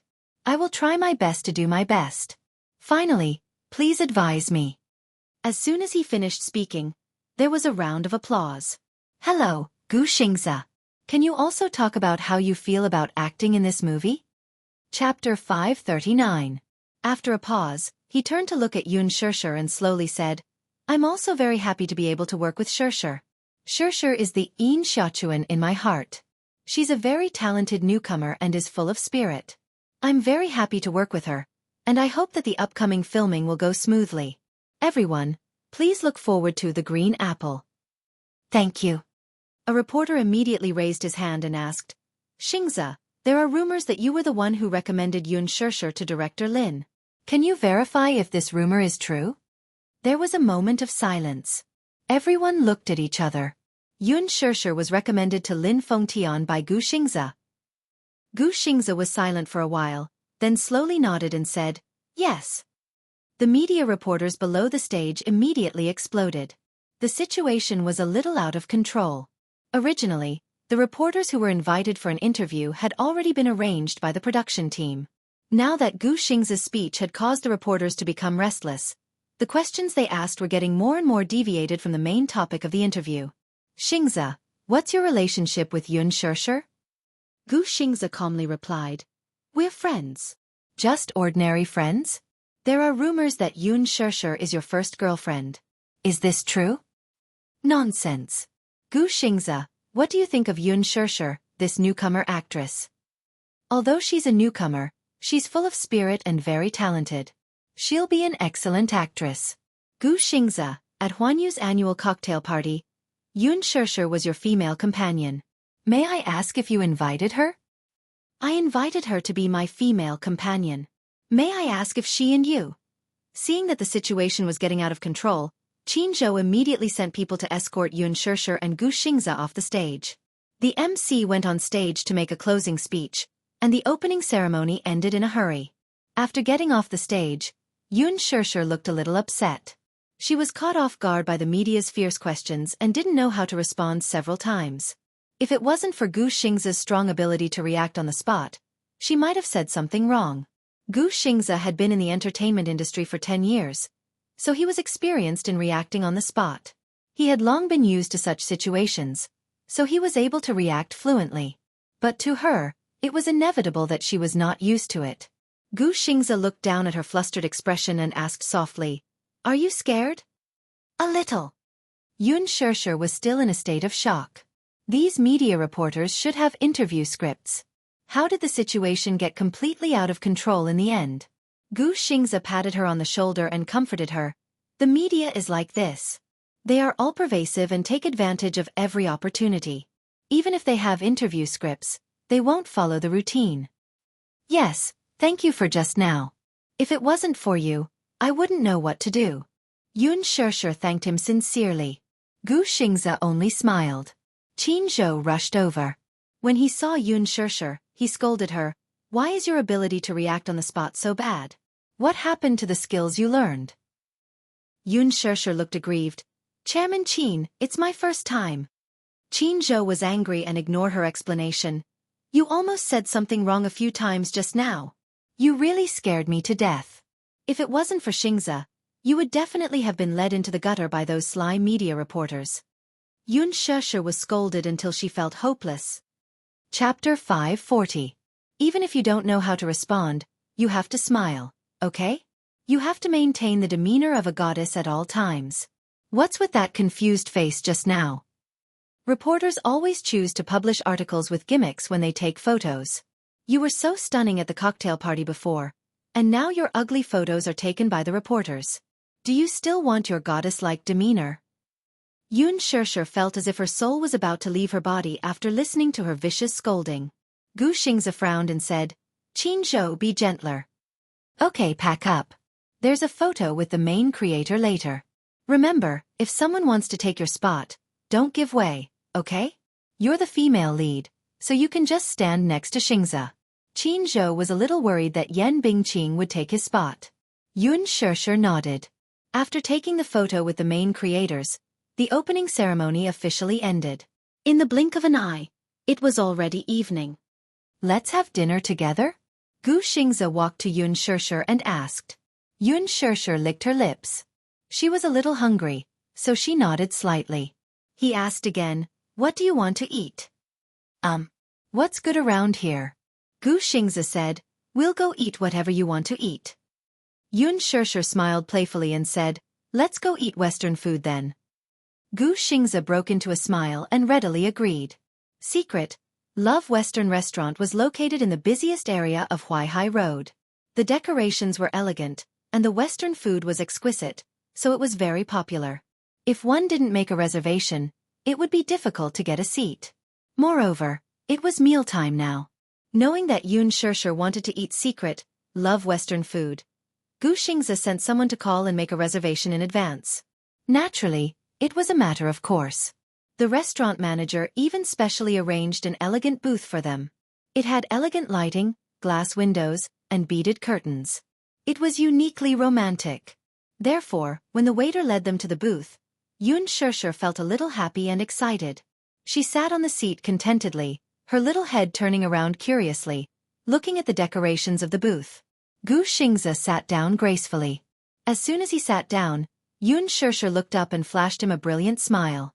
She said happily, "The atmosphere here is so romantic. It's a good place." "Thank you, Xingzi."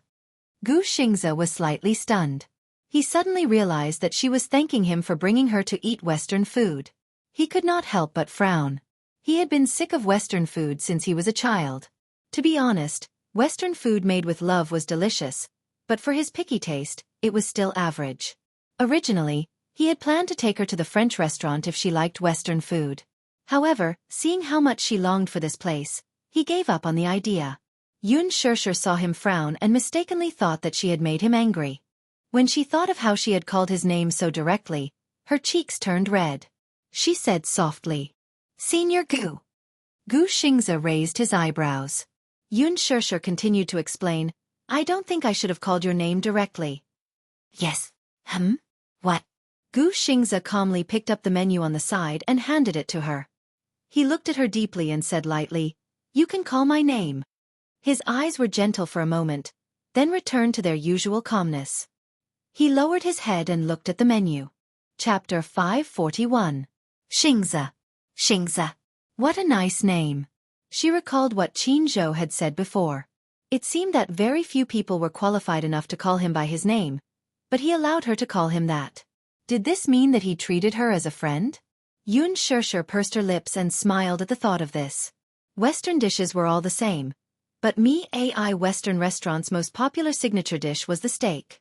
The steak here was quite delicious and had a unique flavor. Gu Xingze ordered some dishes of his own, some snacks, and a medium-rare filet mignon with black pepper. Xianxia, on the other hand, was at a loss. Looking at the dazzling array of menu, the mouth-watering steak, spaghetti, delicious snacks, exquisite desserts, and ice cream, she was really a little dazzled. She had never ordered Western food by herself and didn't have her own ideas. She really didn't know what to order. Looking at this and that, which were quite delicious, she was a little hesitant for a moment. Now that her stomach was big, she wanted to greedily order a portion of every dish, but she was afraid that she wouldn't be able to finish it and it would be too wasteful. Thus, she looked at Gu Xingze for help. Gu Xingze took a soft towel and was carefully wiping the cutlery, not noticing her gaze at all. Xianxia lowered her head a little dispiritedly and pouted in annoyance. She glanced at the menu carelessly, then looked up and said with a smile, "I'll just order the same as him." Although she didn't know what exactly he ordered, with his taste, the dishes he ordered should be delicious. She still trusted his foresight. The waiter nodded and asked respectfully, "Excuse me, is your filet mignon also medium rare with black pepper sauce?" Xianxia nodded. The waiter put away the menu and smiled as he left. Xianxia curled her lips in satisfaction and turned around to see Gu Xingze wiping the cutlery for the second time. She didn't know why, but her eyes were deeply attracted to his fair and slender fingers. What a beautiful hand. It was even more beautiful than a woman's hand. His joints were distinct, his fingers were long, and he wore a beautiful pinky ring on his little finger. With such hands, even if they were holding a knife and fork, the image was so beautiful. She suddenly remembered that Qin Zhou had mentioned that he was a serious clean freak. She pursed her lips and imitated him. Taking a napkin from him, she started wiping the cutlery in a serious manner. "Hey! It's Xingze!" A sweet voice suddenly broke the silence. Xianxia looked up in confusion and saw a gorgeously dressed woman standing by the booth. She was in a long black dress and had exquisite makeup. Beside him was a woman who was also dressed up beautifully. She also looked very noble. The two of them had come to eat together, but they happened to pass by the booth. They didn't expect to meet Gu Xingze here. After all, Gu Xingze rarely dined at such a Western restaurant. Still, amidst her pleasant surprise, the woman shifted her gaze to Xianxia. She was secretly puzzled. Who was this lass sitting opposite him? She was dressed like a student and looked obedient. She didn't look like a lady from any family. She seemed to be a commoner. Was she a new actress? Chapter 542. However, even if she was very picky, she still felt that the girl in front of her was unbelievably beautiful. Her skin was fair, her eyes were bright, her lips were red, and her teeth were white. Even without makeup, she was mesmerizing. If such a lovely girl were to be thrown into her circle, many men would fight for her. Gu Xingze nodded at her. Xianxia recognized one of the women at a glance. Although she didn't know her name, the last time she was dining with Mu Yaja, she had barged into the private room with a man. This woman was Yi Minglan. The female companion beside her was also the daughter of a wealthy family in the capital, Huang Na. Both of them were born with a silver spoon in their mouths. They frequented the upper class and were also socialites. Yi Minglan and Gu Xingze weren't close, but they had met before. Their relationship was considered friendly, so she naturally sat beside Gu Xingze. She called for the waiter and ordered some dishes. Xianxia felt a little awkward. Yi Minglan was very friendly, as if she didn't recognize her. She only felt that she looked very familiar. Although she didn't have a good impression of the girl beside Gu Xingze, she still smiled at her. She turned to Gu Xingze and asked, "Xingze, who is this? Why don't you introduce her to us?" "A friend of mine." Gu Xingze spoke calmly but didn't introduce her. On the surface, His attitude was as if she was just an insignificant person. In reality, it was to protect her. Yi Minglan smiled slightly. Although she couldn't figure out her identity, judging by Gu Xingza's attitude, she was probably just an ordinary friend. Although she didn't like her, she still stretched out her hand in a friendly manner and said, "Hello, I'm Yi Minglan. I'm also Xingza's friend. This is my good friend, Huang Na." Yun Shishir's lips curled into a stiff smile as she shook hands with her friend, feeling very uncomfortable inside. She had been a little shy since she was young, so she was a little afraid of strangers. Now that there were two strangers sitting in her seat, she naturally became a little reserved. Huang Na was a fan of Gu Xingza's, but she did not have much interaction with him. She would occasionally see him from afar at some business cocktail parties. Now that she was in close contact with him, she could tell that he was as handsome and elegant as the rumors made him out to be. At once, she had a 200% favorable impression of him and was very tempted. However, she was aware of her own limitations. A man like him could at most be seen from afar. If one really wanted to get close to him, it would be harder than ascending to the heavens. If it wasn't for Yi Minglan, she probably wouldn't have been able to sit in this position. The dishes were served very quickly, and the waiter's attitude was also very respectful. The manager had specifically told him that the guests at this table must be treated with utmost care, and their orders must be prioritized. Yun Shishir was already very hungry, but when she saw the dishes on the table, she instantly lost her appetite. She faintly had some doubts about Gu Xingza's taste. Before this, she didn't know the meaning of how well done a steak was. She also didn't know what it meant. Before this, she also didn't know that creatures like snails could be used as delicacies. Chapter 543. How was she supposed to eat it? But the food had already been served. She couldn't possibly return it, right? That would make her a laughing stock. Thus, she gritted her teeth and looked like she was facing death calmly. She picked up her knife and fork and started cutting the steak. After all, it was still half raw. The cutlery used in Honey Love Western food was made of stainless steel, so it was a little heavy. In addition, she wasn't very good at using a knife and fork, so she couldn't cut it no matter how hard she tried. Yun Shishir frowned in annoyance and suddenly felt a little embarrassed. She raised her head to look at Gu Xingza again and saw him elegantly cutting the steak.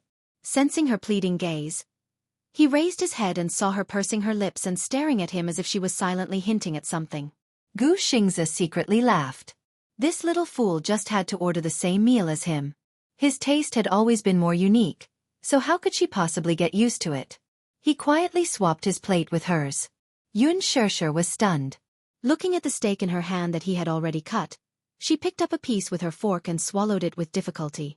She closed her eyes tightly and bit down. It was half raw and she couldn't bite through it. Yun Shishir's mouth pouted. She couldn't spit it out or swallow it. Her expression was really sullen. She was a little regretful. If she had known earlier, she would have ordered it herself. Yi Minglan's food was quickly served. They were all exquisite snacks that made Yun Shishir's heart skip a beat.